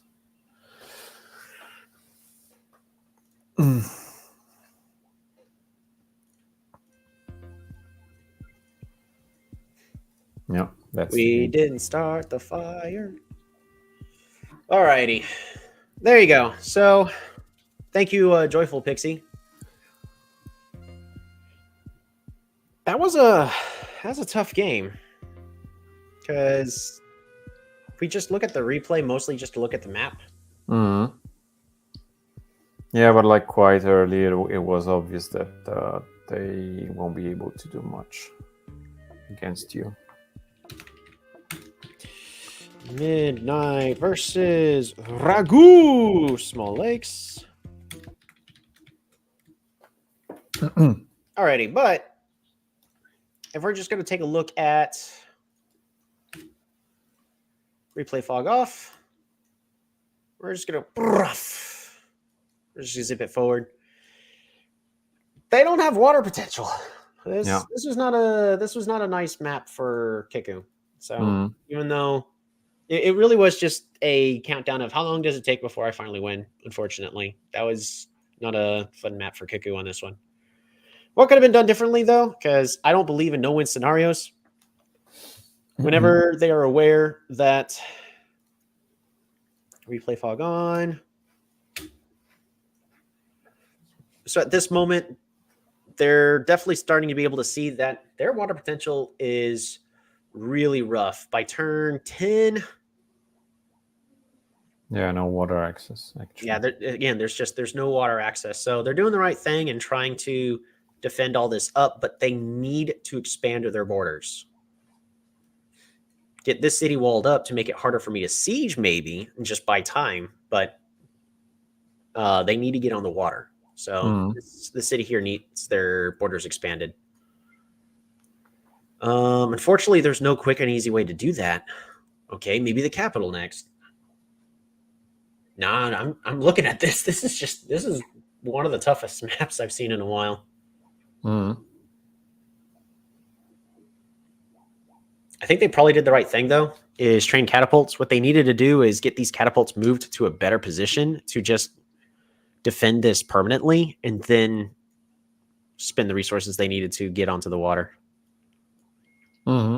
So this also comes back down to what I'm talking about when it comes to unfair maps. Like, even though I will always argue that now there's pretty much always going to be a way. In this matchup, with how everything's going, Kiku's not going to win the land battle. Yeah. Even by going defenders, all they're doing is buying time, which, fortunately, in my case, the moment that cloak appeared, buying time is not what you want to be doing at all. You got to be aggressive. And unfortunately, since I killed all their riders, they no longer have the unit that's needed in order to deal with these cloaks.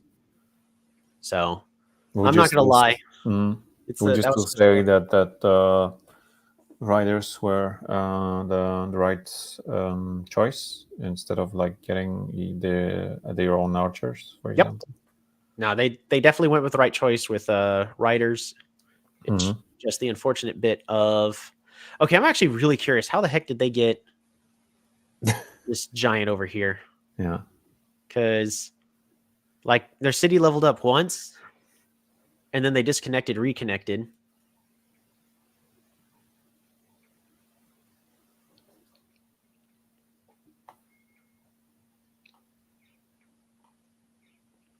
I'm really curious how it happened. Yep. Oh, they Oh, okay. They must have had an internet issue. Okay, I see. Okay. Internet issue. They couldn't select the first option, and then they were able to get that level up. Yep. Alrighty. But now that was just a rough map for them. Yep. All right. We're currently only 2 hours in. I can start one more, and this one would probably be the last one. Yeah, I think so. We'll be, wrapping up after this last game. So if you want to play with Toby, this is the last moment for you to jump in. Notice I typically play lakes. I find lakes a lot more balanced. Unfortunately, that one was just a really bad map for my opponent. But like even the maps that look rough, there's an avenue out. You have 5. Hey, it's Larry again. They're the first person we played against. It's an Elyrion on your match. Here's also argument number 2 that I always make on why we should be allowed to choose our own colors. I know my opponent is playing Elyrion because I'm player 2 and my color is different. Yeah, I remember you brought that up during one of your recent live streams.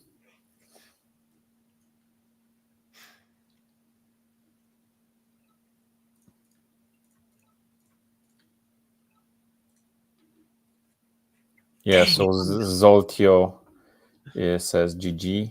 So he was playing Kiku. He played well. That map was rough. Again, yeah. He says felt like a rough game for me. What could I have done better though?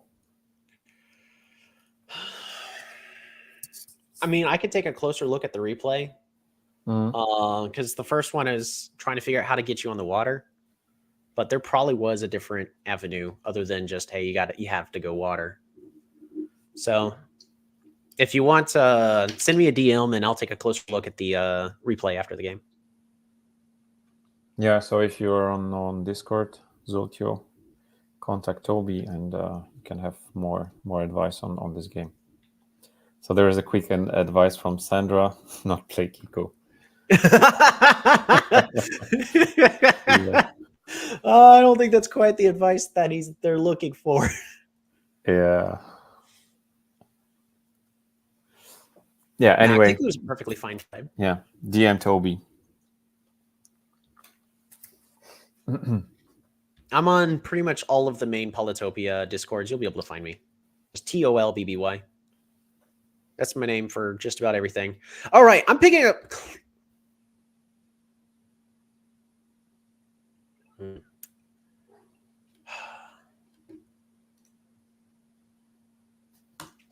You hesitated, why? I was saying I'm going to pick up climbing for both No. of these ruins. And then I was hesitating, thinking about it. But no, the correct play is still to pick up climbing. I've got 2 ruins I could pick up now. It gives me a defensive bonus. Let's get my warrior into the action. Mm-hmm. Alrighty, so this is going to be a rough map. But we're going to be spending the next few turns building up crypts. 1 here for 3 extra stars, 1 here for 4 extra stars, and 1 here for starting 2 extra stars, potential 4 extra stars.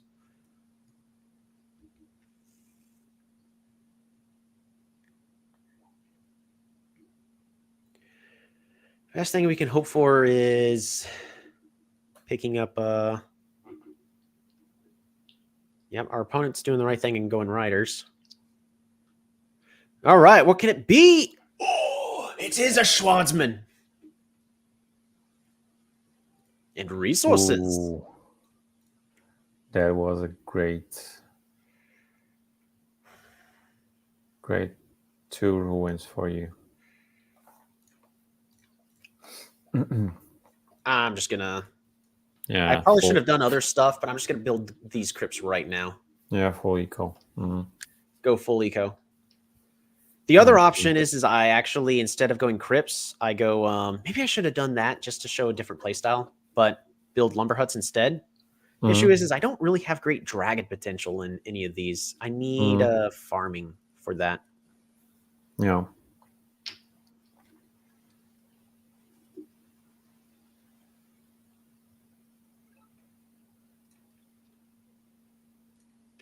We're going to move the demon here because I'd rather the demon take the hits rather than the warrior.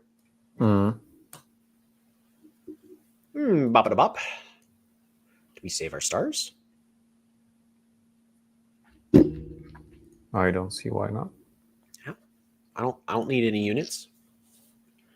The only other unit is send someone out here, but I actually need economy.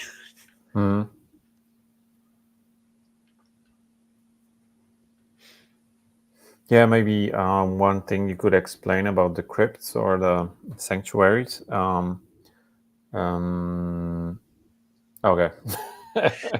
Fair enough. Yeah, that was a fast one. That was a fast one. All right, let's see if anything. I mean, I got a very lucky swordsman. Let's not lie about that. Yeah. That was.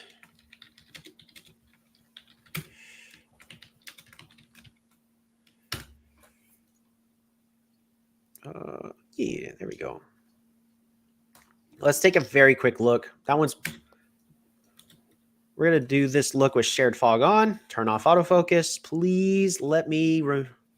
Please, please, please. Don't turn that on every single time. So our opponent pretty much just... The only thing I would have done differently on our opponent's part is I would have trained this Polytar back here instead of this one to give us lighthouse potential. If this is the kind of split that we're going with.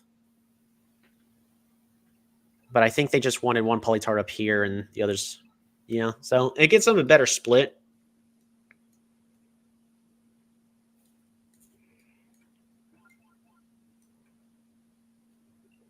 Forestry.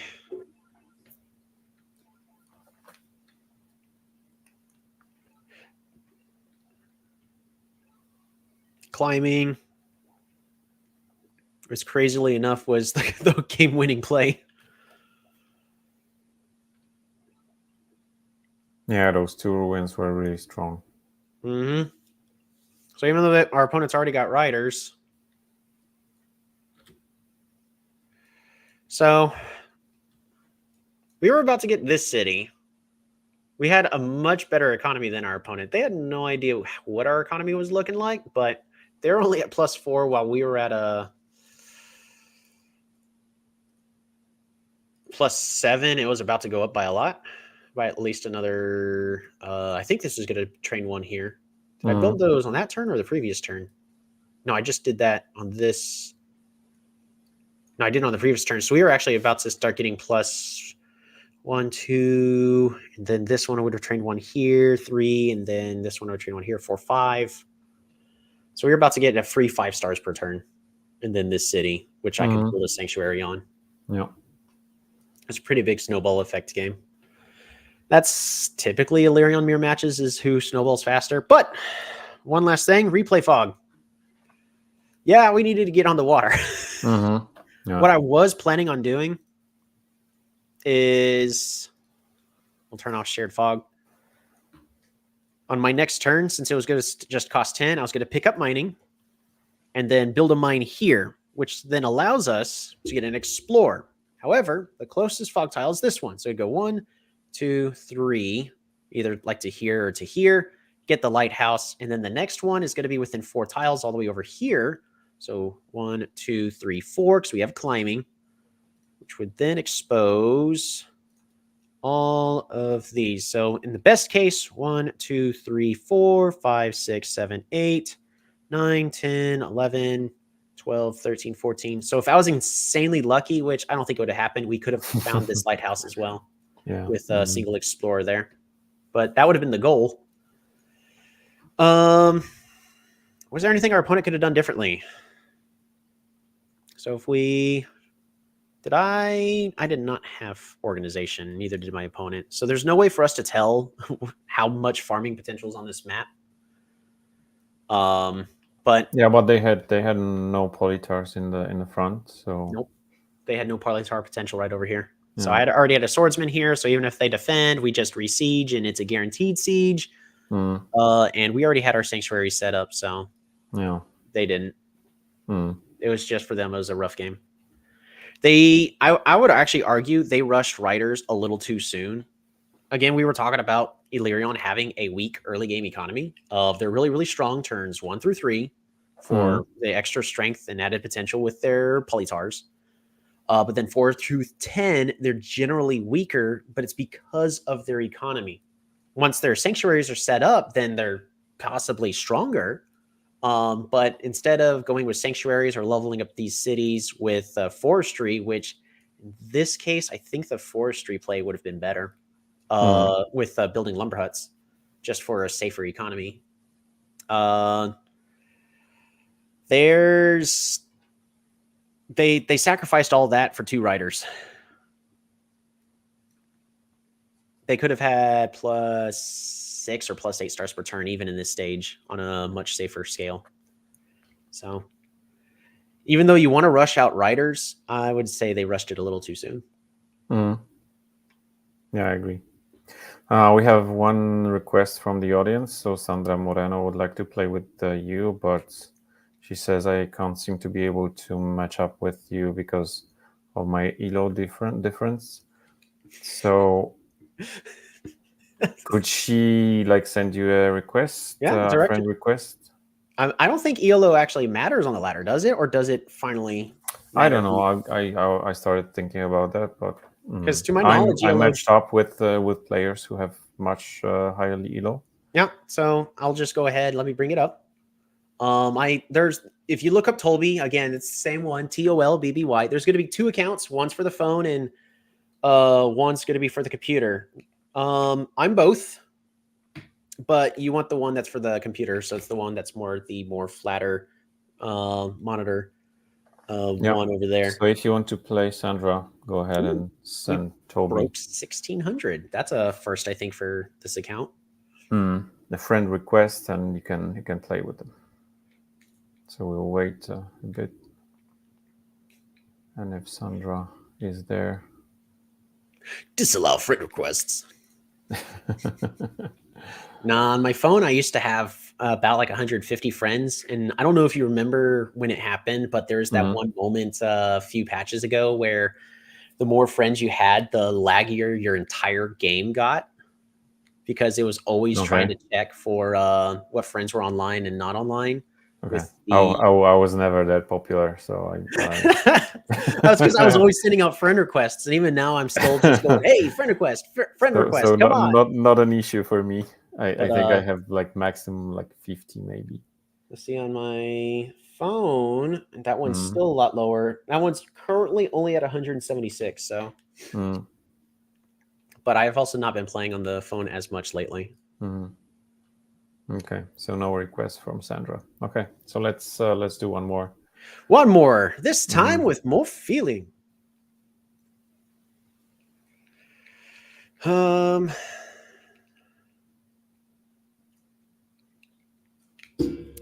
Oh yeah, and even though it doesn't really have much to do with Elyrion, the reason I primarily play lakes is I find it's fair. Instead of having one person on an island with 3, one person on an island with 5 villages, you at least have some way of navigating around the map. And you don't have to go. It's Atuk. He's one of mine from my stream. Yeah, your nemesis. He's a Quetzali main. We've played a couple games against each other. Okay, I thought it's your score is much worse, because usually when I see you playing, it's like so he kind of. So we already know our opponent's actually playing as Icarus, the Quetzali skin. Summon Demon. And yeah, so let's play Quetzali music if it's. It's actually, in my opinion, still the best music. That's why I main is Quetzali.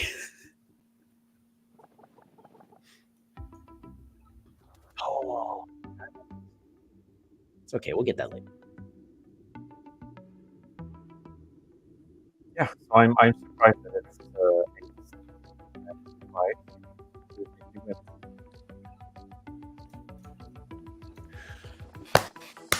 Ooh, that hurts my soul. What's that? The ruin.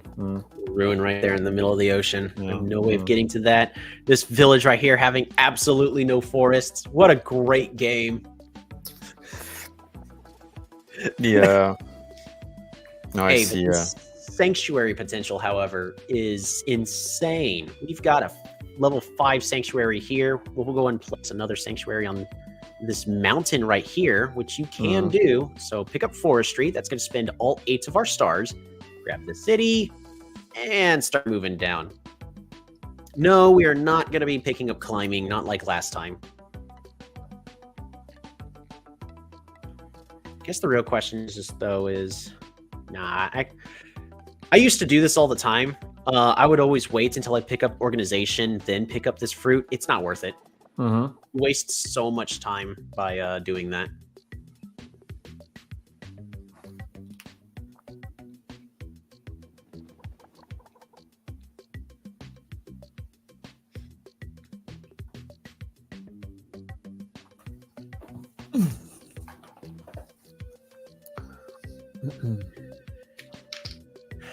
So I haven't found Quetzali yet, so I'm having a feeling they spawned in the north, which means normally I say you got to pick up the villages, but I'm going to send this warrior more towards the center, because the thing about Quetzali is I would call them the turtle tribe. They start off with defenders. They can't proactively attack very well early on. They're slow, but they're slow and steady, and they have excellent resource production.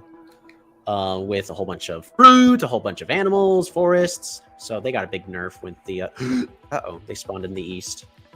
This may have been misplay. Okay. I no regrets. All right, But there's this mountain, so you're kind of protected. Yep. Yeah, it looks like they spawned all the way here in the east, so you really need to be looking around. And now that we know they're in the east, there's a good chance this lake is really important now, so... We're going to be making an attempt to get on the water somewhat soon. The downside of that, Quetzali already has the advantage. They have defenders. Yeah, so stronger bolts, stronger hammers, stronger everything. The good news for us is we have Polytars. It's just, it's a more roundabout way of us being able to get these stronger units. First thing we're going to do is we're going to move this demon here to uncover these two, just in case this is an explorer, so it's more likely to head around this way.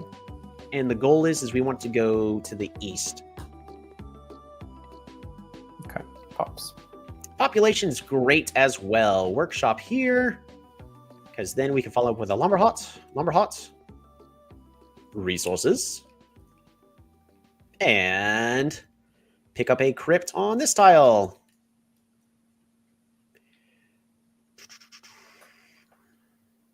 Pass the turn. Actually, I could have done that slightly cheaper. That's a misplay on my part. I didn't need this lumber hut. I could have actually just trained a demon here to uncover this tile for the for the lighthouse. Yeah, for the lighthouse, and that would have cost 1 star less. Plus, I then would have had a unit. And this one does nothing with this crypt because it's not adjacent to it. So that actually was. I'll just call it out right now. That was a total misplay.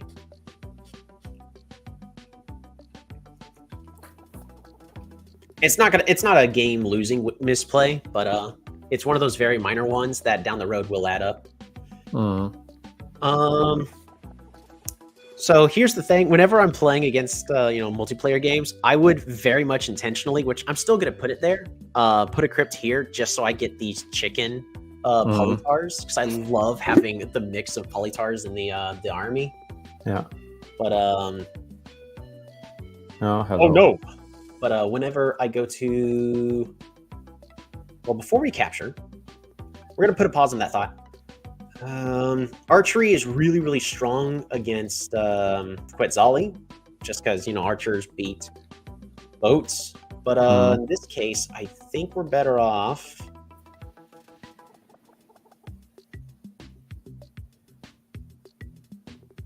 potentially just picking up fishing here.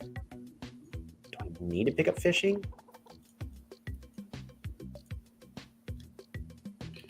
Yeah, we need fishing. We need to start getting on the water. Then we're going to go ahead and claim this.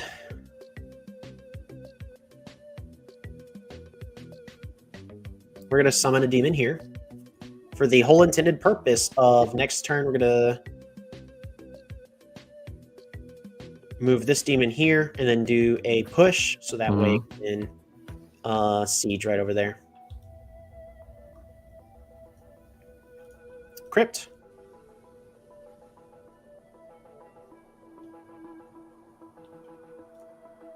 I don't think there's a reason not to. We're going to go ahead and just summon this. Nah, we need to save those stars. Pass the turn.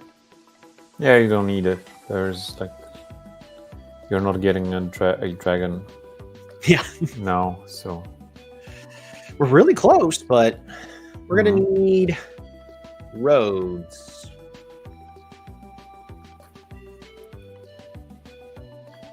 One, two, three.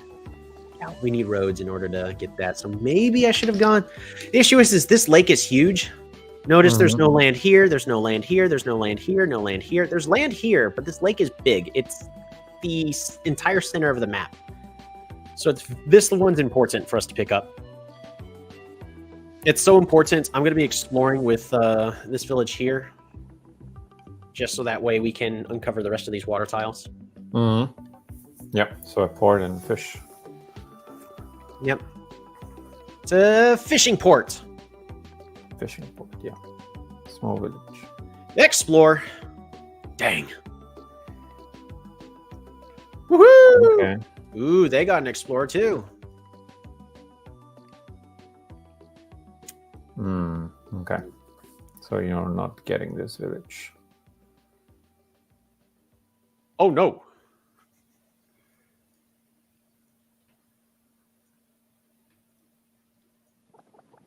Are you doing the push play or? Not this turn.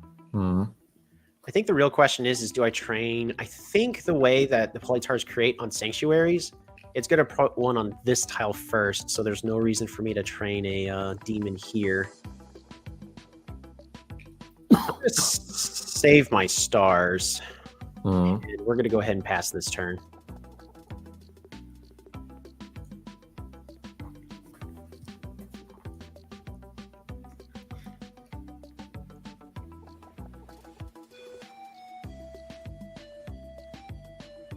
This one might be another explorer over here, but that's fine.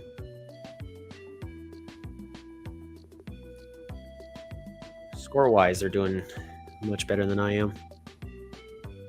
So I could do a really fancy, it's not really going to be that good. I could do a fancy push play, a pick up climbing push, put it here, move up onto the mountain, get all this vision, kill this warrior. I could potentially do that, but I don't think it's that good of a play.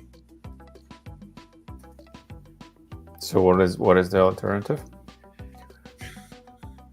We got to be somewhat passive in this current instance. So this demon's going to be moving back onto this forest here, really to just keep an eye on the village. We're going to be training up. It did go there. I was wrong. We're going to go ahead and collect this first. Ooh, stars. Resources. Stars.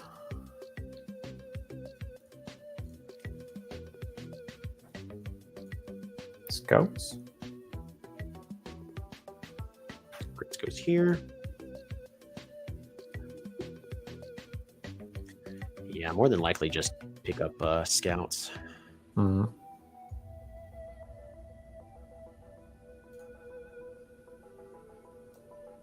Not seeing any other better alternatives. We're going to do that just so that way. Ooh, news! Demon here.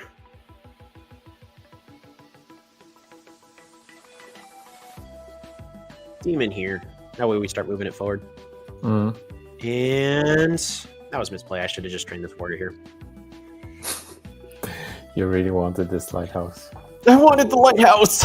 It's mine.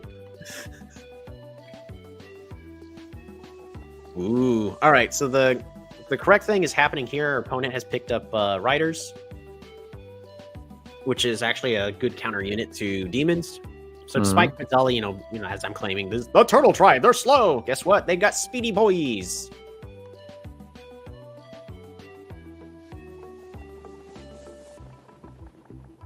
If I move it there, I can then push. Dang. Trying to figure out as many fancy places as I can. That's not necessary.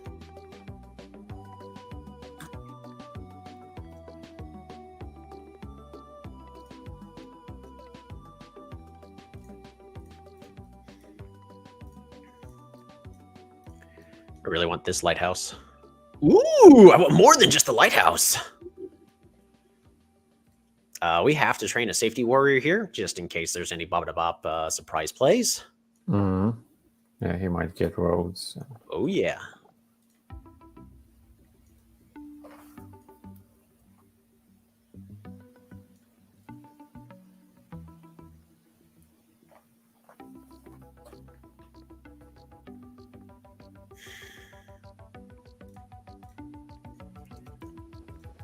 This is rough.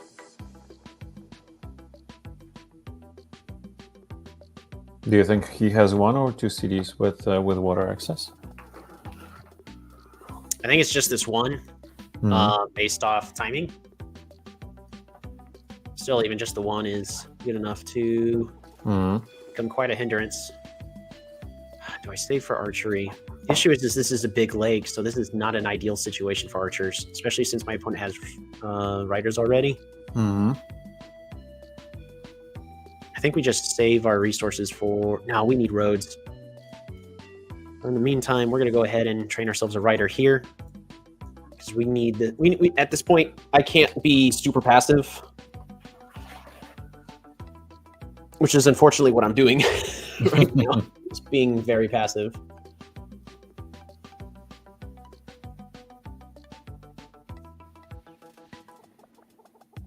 Yep.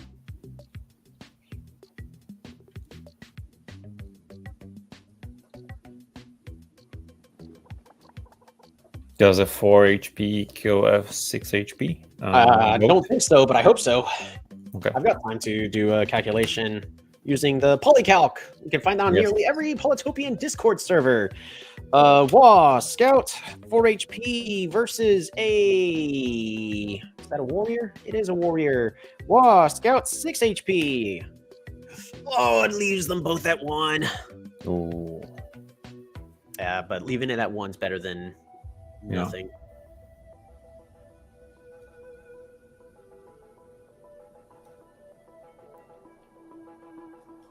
Why did they hit with a defender? Just to slowly weaken the demon. Okay. Because the demon's just trotting. Alrighty, you guys ready for some fun plays? We're gonna go ahead and move right on over to here. We're gonna actually move that down to 1 HP. Scout, warrior. But here's fun plays number 1. First thing we're gonna do is summon a demon. Hit this, bring it on back. I missed. Bring it on back. I missed. Then we're gonna go over here. Hit that. Summon a demon. I did it wrong. Congratulations. Fun plays are done. Go home. But their situation here is not a good one. That's fine. We'll live. Border growth. Border growth, right? No. Not a border growth.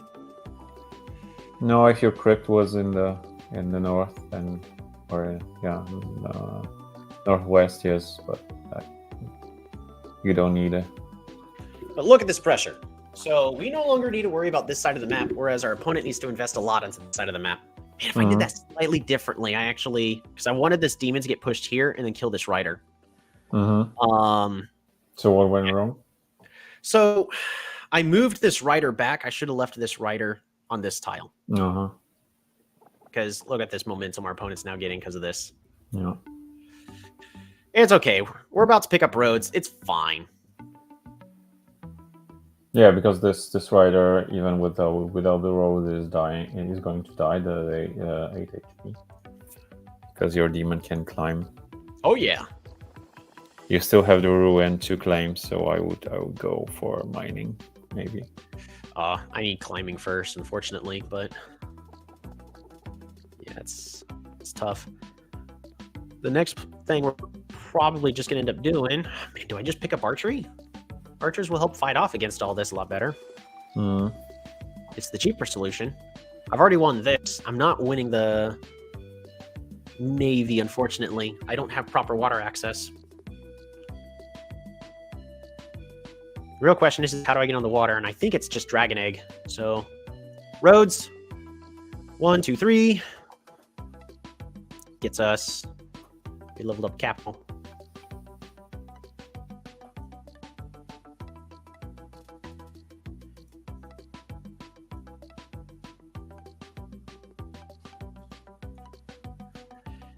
Alrighty, so how am I going to do this?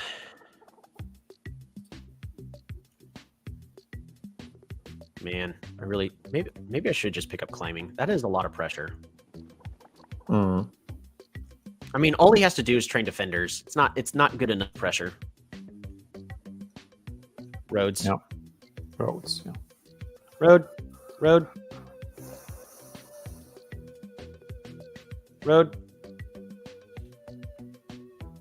Super unit. Park of Fortune, so I can get some stars. Resources. Captured. And Lumber Hut. Workshop.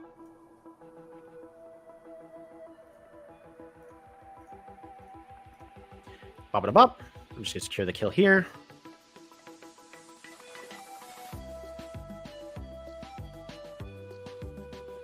We're going to do something to scare our opponent. We're just going to start moving all of our units in the opposite direction.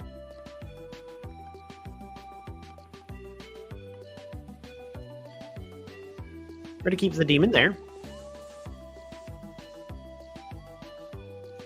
because it keeps it safe, and then we can just zip it onto the water here in a moment. Pass the turn. So we've got an excellent, not even like a good, this is an excellent economy. 26 stars per turn. The issue is we don't have the proper things to get onto the water. I need aquaculture. Then I need to be producing 2 rammers a turn before my opponent is able to just kill me outright. Archers would also be really, really good here. Mostly to just... because you have this kind of peninsula with this mountain and the tree. So if you could place the archers there, yeah, he has to, come closer with his boats to kill your boats. So I guess archers is... especially if I put a port right over here. Yeah. So I think archers is the answer. Bop it a bop.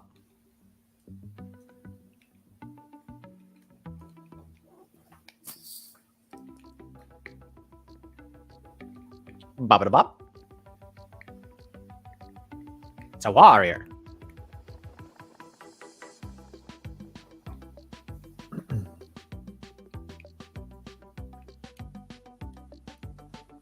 So before we capture, what are we picking up? Archery. Archers are the cheap unit in order to deal with a situation like this. So that way they can start picking off these units while I try to get these polytars onto the water as rammers. So that's our next goal. Because we do have 2 tiles to get onto the water. It's just they're not great tiles.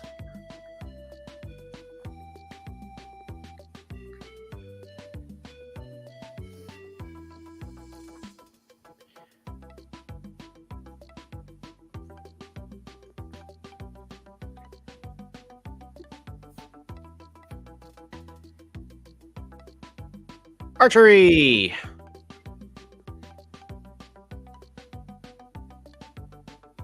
Put this dragon egg safely here. Archer, archer. Pick this up.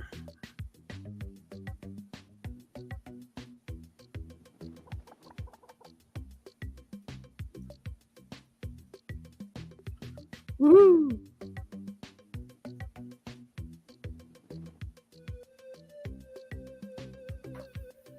Port.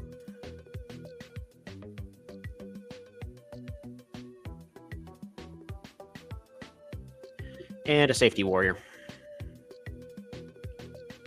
Safety warrior to avoid any really crazy bounce. I don't see it, but when you're on a live game, it's usually better just to make a couple of plays just for extra safety. Because I can't tell you how many times I've lost a game like, oh, my opponent can't do this, and then boom, surprise, it's a rider, and he hits my unit, and then snipes the capital. And the game's over. Rammer is coming. Rammer Mafia. Good thing we got this archer here in the back. Yeah, so he has to come closer, and it's, you'll be able to hit those boats.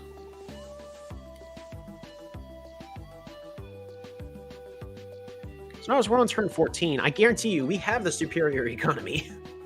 Have I built the Park of Fortune yet? I did. It's literally right next to where I clicked. It's kind of hard to see. Don't get me wrong, it looks great. Sometimes it can be hard to see. It's darkness, The darkness.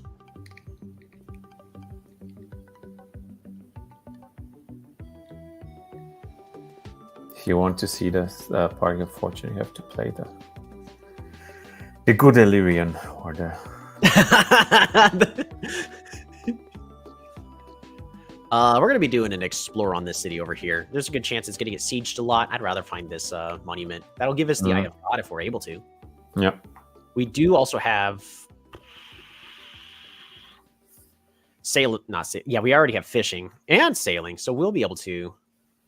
Okay, so he's sieged. He's trying. He's trying to siege me in a way I can't unsiege. I mean, I easily can. We just rider to kill here, and then they zip on back. This he's killed 10 of my units. Bragging rights right there. I've only killed 3. What the heck? Yeah, he killed many of your rafts. So this is the. Yep, all those rafts that died. Yeah.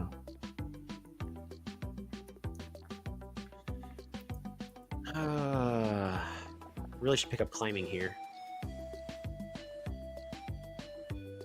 Reason we're picking up climbing. No, I don't want you picking that up.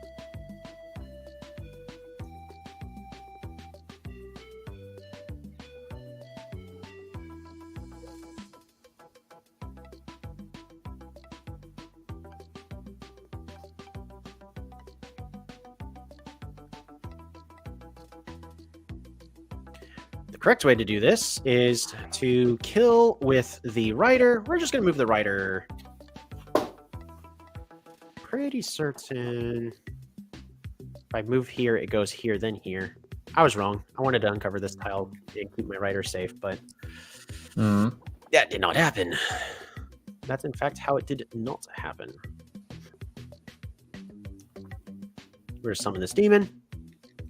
Summon an archer. Yeah. Fish. And fish for that explorer. Here we go. Come on. Go, get it, go, get it, go, get it, go, get it, go. No, no, no, no, no, no, no, no. Yes. Woo! Yes. The Eye of God. Yeah. And this is going to be for a very important play right here. Eye of God right here. We need to do a border growth. Reason being, we need more access to the water. This is our only city. So, yes, we are not able to get a... it was a smart thing to do. We're not able to get a dragon as quickly, but in this case, we just really need that water access. So we're playing to the map, not to the thingy that I want. Don't get me wrong, I'd like more dragons, but also take note, because of these sanctuaries, I've got so many cities still at like level 1 and level 2. We've got 30 stars per turn, whereas our opponent's running 3, 8, 12,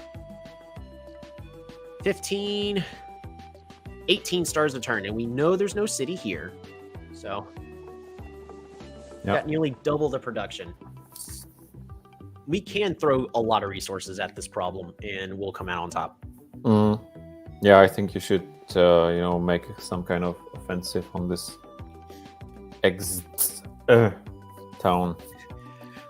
Exit stage, right? It looks vulnerable. Because it's also... Yeah, okay. So he's moving back. Yeah. Again, the power of archers. This is the correct play from our opponent, though. It allows them to build up a bigger force. Now they're getting archers. Again, this is the cheaper option on fighting for water control. So I can't really progress forward too much. Not until we have a much better navy.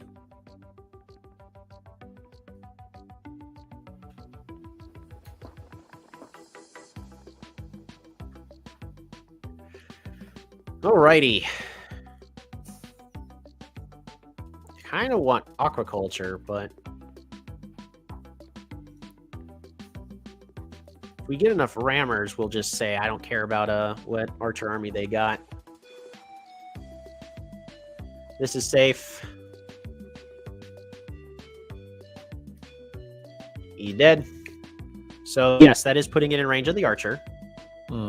But 15 health rammers do a better job, and if he wants to kill this rammer, he has to spend a ton of resources making a lot more scouts. So this is more of the aggressive play of I'm forcing my opponent to spend resources on something they don't want to spend it on.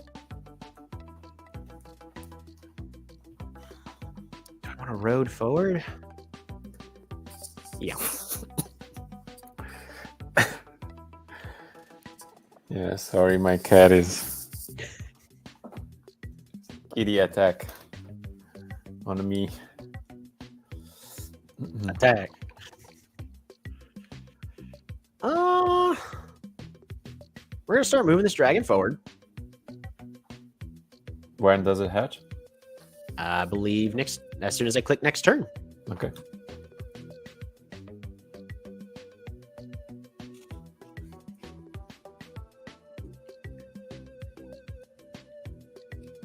Yep, so we forced them to train a defender here. So we've only got 15 more stars he can spend this turn, which can be done. Scout and scout. That's a lot of resources on something they don't really want.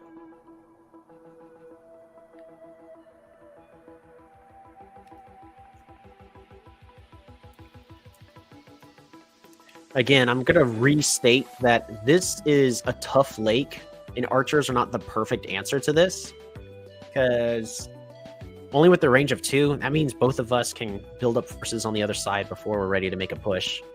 Mm-hmm. Ah, look at that. Beautiful rammer play.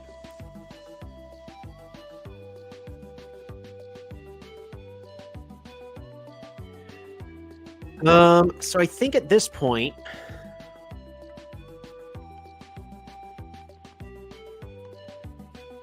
it's not a kill yet. Now it is, but we don't want to put it here. Wrong order. Do I want to just kill out the archer outright?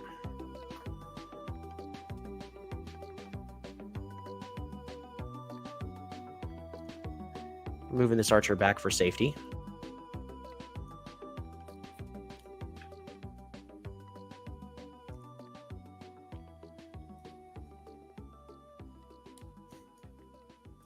Tell you what, we're going to go organization. Fruit. Fruit. Fruit. Resources. Fruit. Fruit. And workshop. We can build a road here to make that connection. Lumber huts, even more resources. Tell you what, we can move you over there. Get that.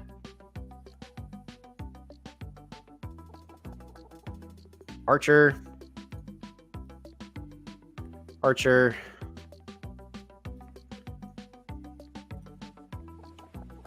Misplay. I mean, everything is fine. Right over here. Ba-ba-da-ba. Killer Monuments is complete. Man, if only I could give myself like one more star. It's fine. This is fine. It's fine. It's fine. Secures that kill. Defender moves forward. And then we start pinging defenders with archers. Real tricky thing is, what do we do for the water here? All right. So I get that actually is the real question is, what is our new answer? Tell me.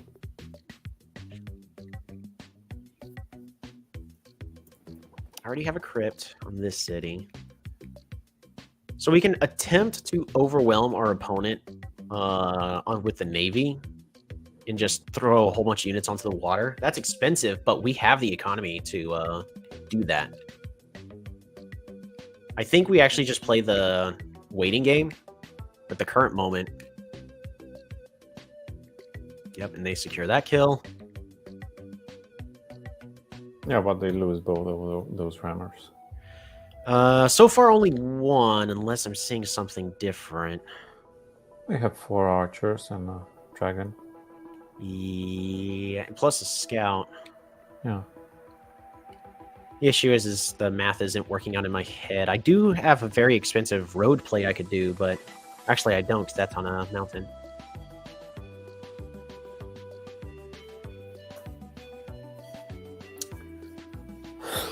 What's in the ruins? It's going to be... Ooh, strategy. That's actually really good. Yeah. Useful.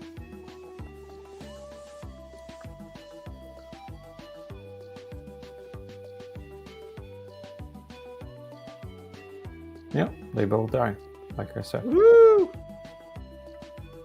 Man, I wasn't even worried a bit. Oh, I meant to summon this one. We'll do it anyways.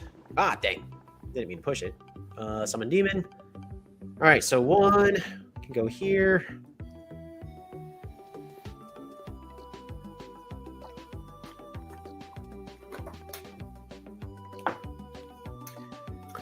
Easy peasy.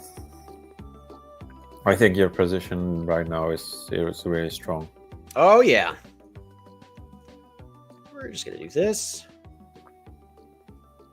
What still hasn't moved? You sacrificed so much to fight your units, and now he's left with nothing. Oh, yeah. So he can spend a lot more resources to prevent me from getting the ruins. That's fine. But when I was saying y'all are about to see the exact reason why I was saying we need to expand the borders. I already spent the resources last turn just to make the math easier in my head, because I've been playing games kind of all day. When do you grow? Ooh, it's a fire dragon at the end of the next turn. So we've got our win condition.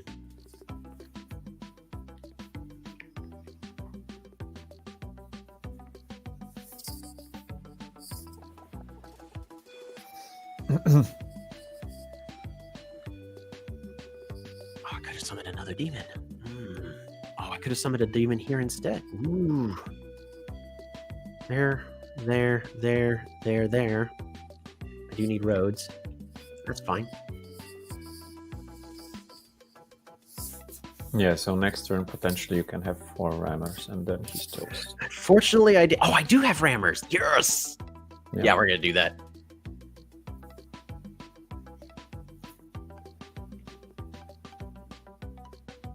So right now, our opponent has a lot of scouts, which is good, and archers, that's also good, but I want to apply pressure in a way to close out the game.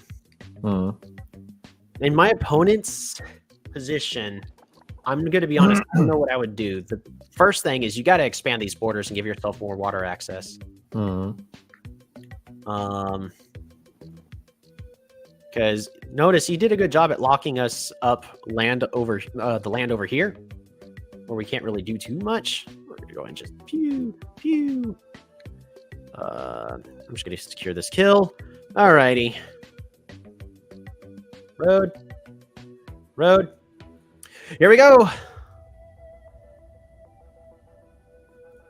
So even 5, if you want. Yeah. That looks very scary. We're gonna move the dragon back just to protect it. Yeah,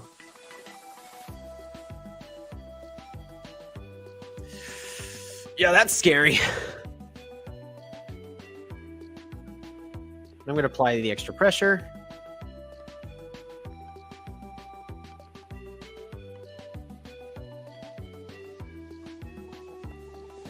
And we're actually start moving this archer around. I haven't even considered that part yet. Speaking of moving the archer around, let's move the fighter around.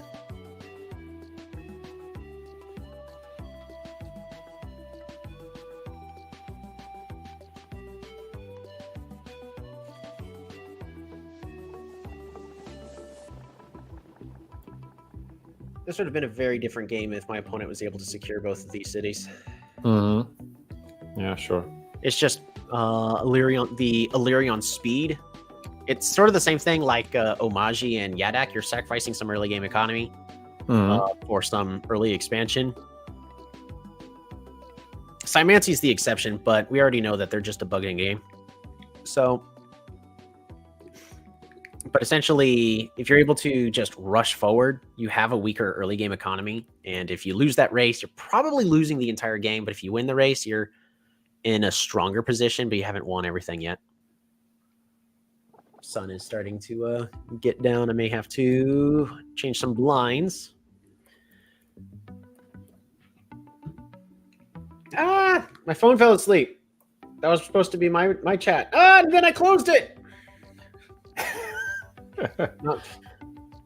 Not playing in full screen. Oh, sorry, Yoppy. No, so we are playing in full screen. We're currently doing a live stream with Gato to show off the Elyrion Midnight skin as a promotional. So that way y'all are able to see even more of it. Yeah, I maybe consider buying them. It's a really cool skin. Yeah. I love the best. Actually, it's a duo between one of the best, between one of the worst. I really hate those, bird people. Yeah, sorry for you as a Quetzali main. I think the looks of Quetzali, the original one, is pretty neat, but the skin is like kind of Weird.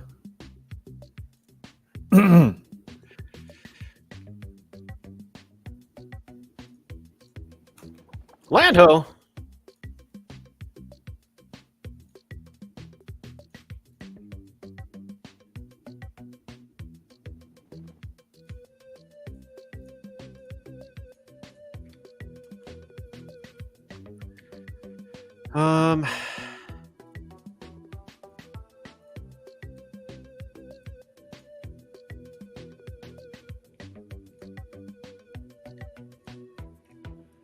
Are you getting more rammers or scouts with those archers?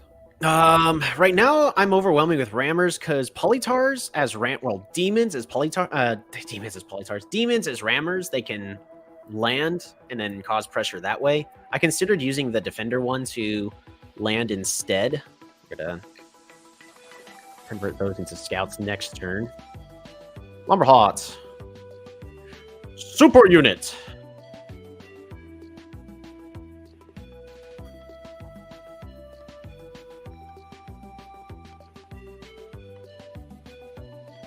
That's not something they want to see. Next is going to be road. Give us that monument.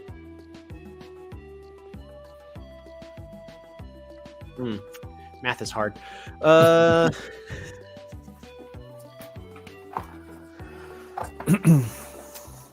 think I just passed the turn. Yeah, but I guess you don't have to worry about it that much at that point. At this point, like, even though archers, yes, these archers are going to mess up these rammers, but the purpose is not necessarily for these rammers to secure naval superiority. They're to protect this dragon. And thing number two is they're supposed to apply pressure and force my opponent spending resources elsewhere, which is not killing this dragon and making it a lot harder for them to defend this city. And lastly, if you notice, I'm roading because we're also going to be roading around to be attacking Waha here in the north. Mm-hmm.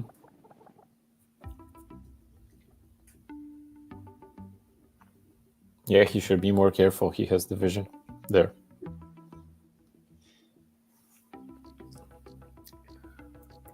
Because again, it's just like I don't necessarily need to pick up bombers because I already got a free bomber. It's right here. It has 20 health. Plus, it can move and attack.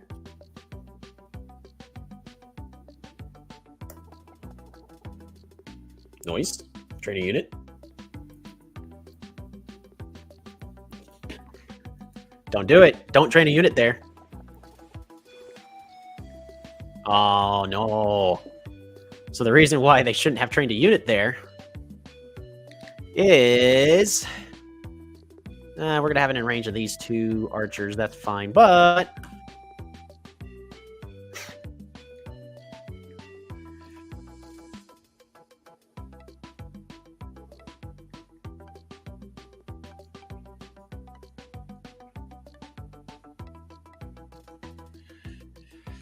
Alrighty.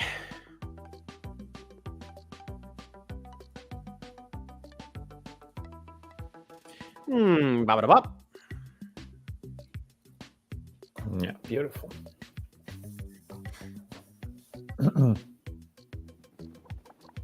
And no giants from him. Right? That's strange. It's turn 20.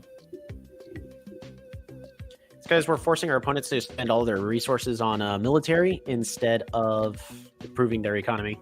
Mm-hmm. Oh man, I wanted to grab farming here, but I guess not this turn.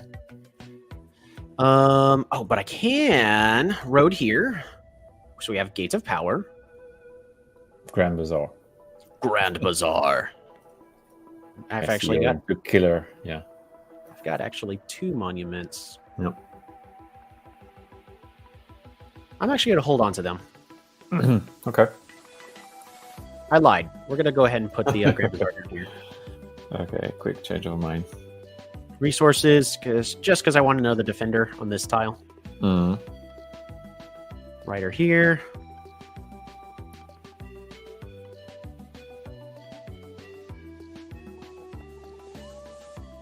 That should be everything.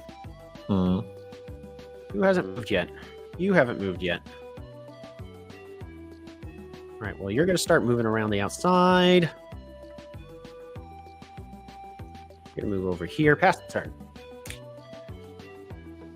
All right, so here's the dilemma we're giving our opponent. We're sieging this. This is going to require 2 units to kill. But they do have an archer, so they can do that, but then they're going to have to use one of these just to unsiege right there. They're going to have to use multiple units here to unsiege here. I mean, they don't have nearly as much damage potential to deal with these rammers here or this dragon. Okay. So there you go. They went for the unsiege. Yeah.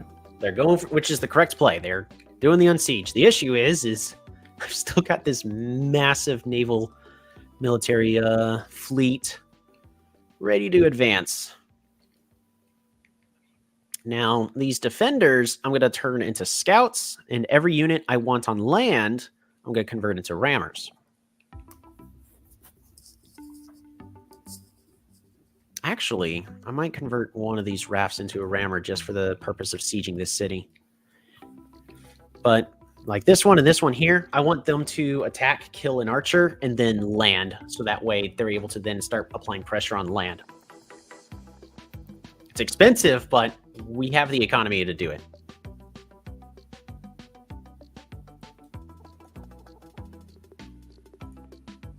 Ooh, good play.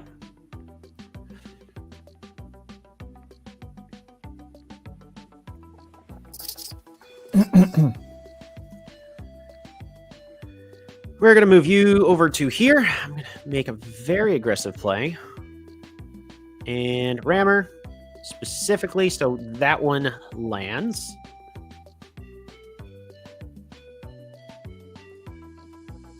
Yeah, that's the game. That's the game. Now, this opponent that we're playing against, they typically like to send a peace treaty and then surrender, pass the turn, and then... So they may do that. Yeah. A road, just to make it one tile further. Port. Fruit.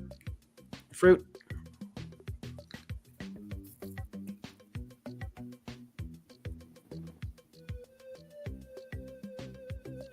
We're going to do a border growth.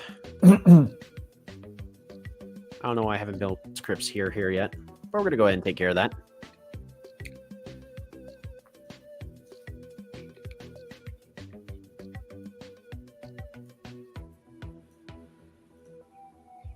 There we go. Out of monies.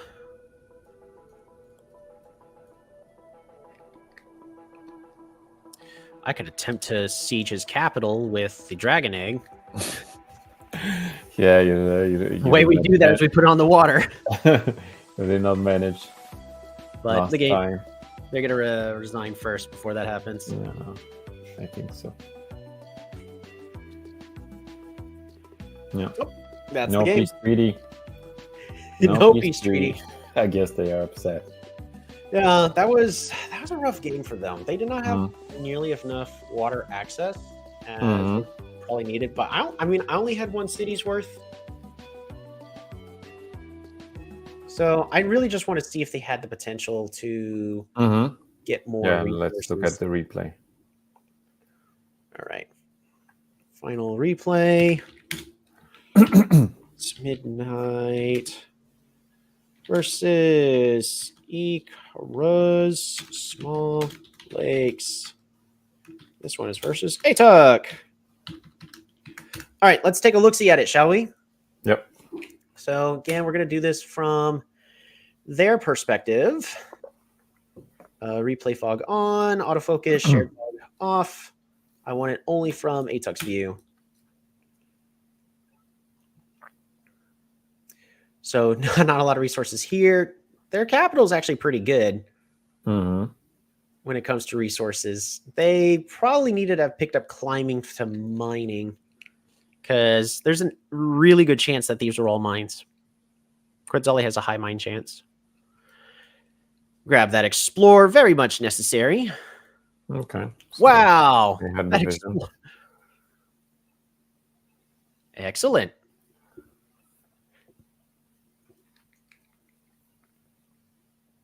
Resources, fix the economy. It's already okay. So the interesting thing is they're already on the water. I think I would have gone with resources as our opponent here. I mean, this one's a coin flip, but since he's already got a unit on the water, he's just one away from sailing. And this early on in the game, he could definitely get away with using a sailboat. But this play does allow him to get this city first, which is actually very important for this matchup. And but it wasn't kind of pivotal. So like for a long time there was this defender sitting there, not doing nothing. Yeah, but it did prevent.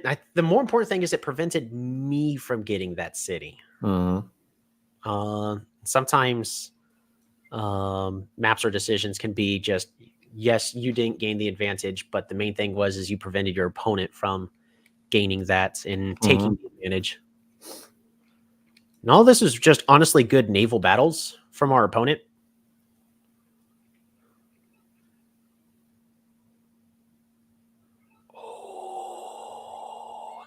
He tried getting the Eye of God. He almost had it. That was actually a good call. I would have done the same.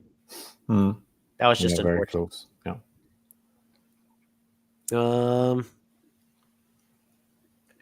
So then we're putting up this really aggressive front. So what do you do in this instance?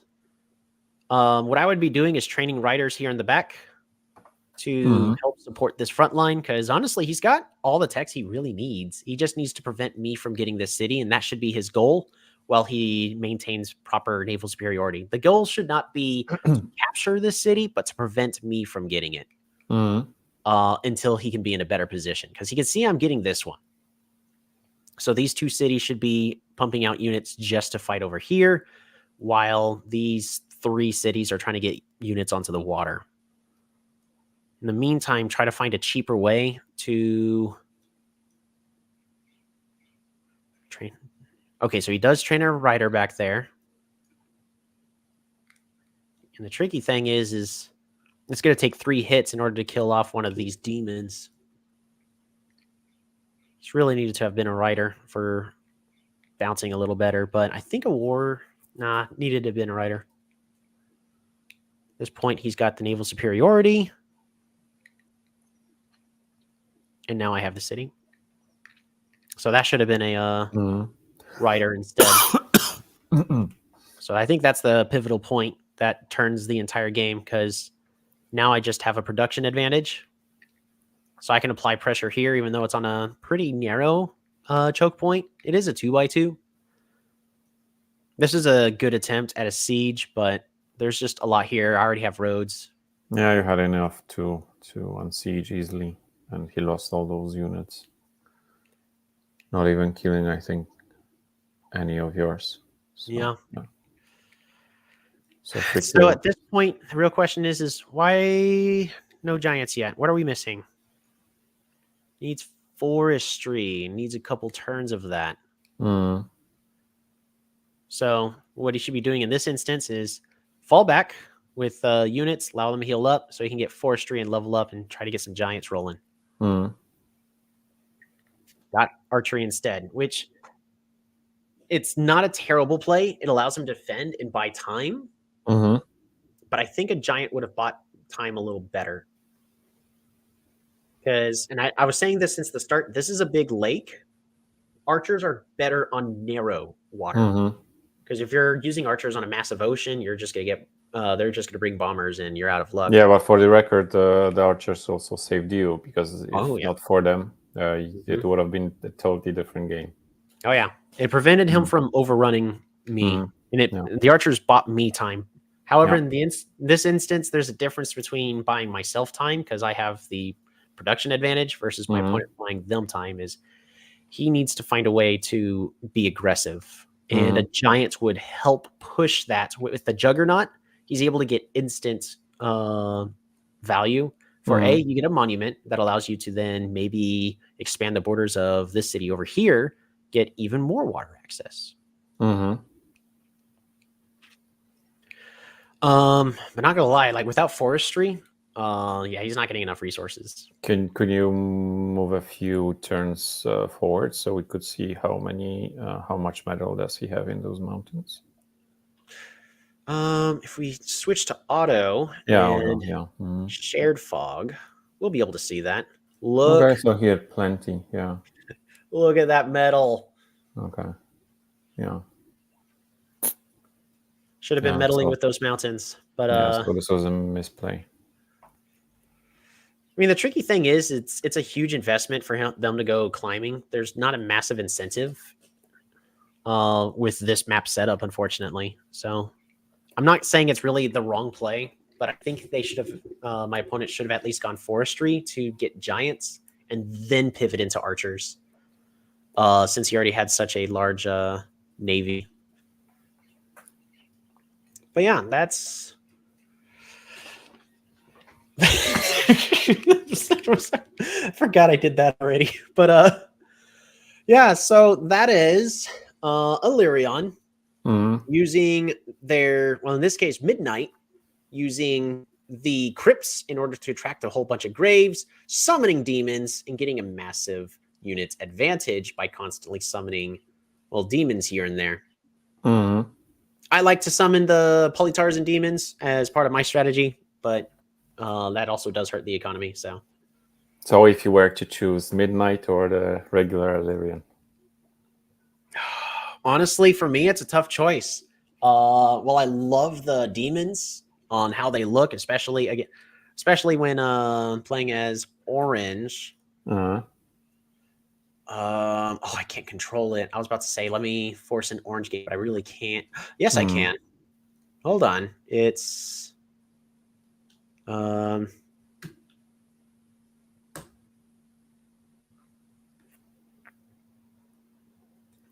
it's not that way. Forget how to do it. It's Shift, Alt. Oh man, how's the Easter egg for changing the skins? I thought it was Shift, right? No idea. I've never done it.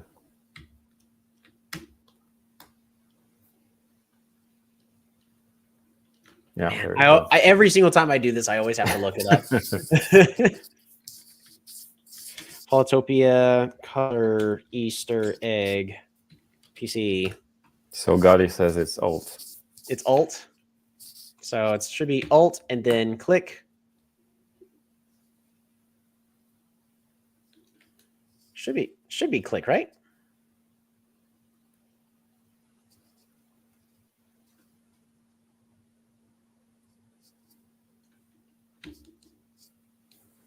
Maybe they removed it or what? Oh no, it's still there. I just did it the other day. Mixed tribes on Steam. Hold down the Alt key. Click the first tribe's icon, then click the second tribe. Let's see the aesthetics of the first, the gameplay of the second. There we go. This ought to do it.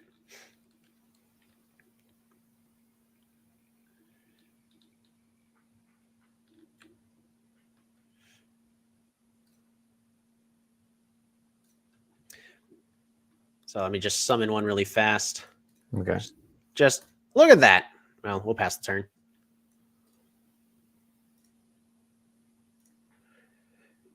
Looks like charcoal. It's so fitting with the theme. It should be an orange. I'm just gonna keep finding other little ways to say, please allow me to have choose my color change. My tribe color. Just profile. Let me choose my favorite color. Yeah. I'm gonna keep someday. One of these days, maybe. Yeah. The issue is it's not really that important of a feature, so no promises on that. But looking at it, we've been going for, oh my gosh, I just now realized the sun's in my face. Yeah, it's been 3 hours. It's been a good 3 hours of a stream. Okay, sorry, let me change the background so we can actually stop. Yeah, so it's been a pleasure, Toby. Thank you for showing us the Midnight Elyrion skin. Absolutely. hope you guys will consider, maybe buying it. It's available on all our platforms. So whether you're on Steam, on mobile, or on any of the consoles, it's like, go ahead and check it out. Yeah. Yeah. Go ahead. Sorry. I was saying thanks for having me. It's been a blast. If we can, I'd definitely like to be doing this more and help y'all out any way y'all need. Sure, we'll be having more of those live streams. So yeah, so we'll be in touch. Fantastic. Okay, thank you so much. Thanks everyone for watching, and we'll probably have another live stream in like 2 or 3 weeks. So stay tuned. Okay, thanks everyone. Bye.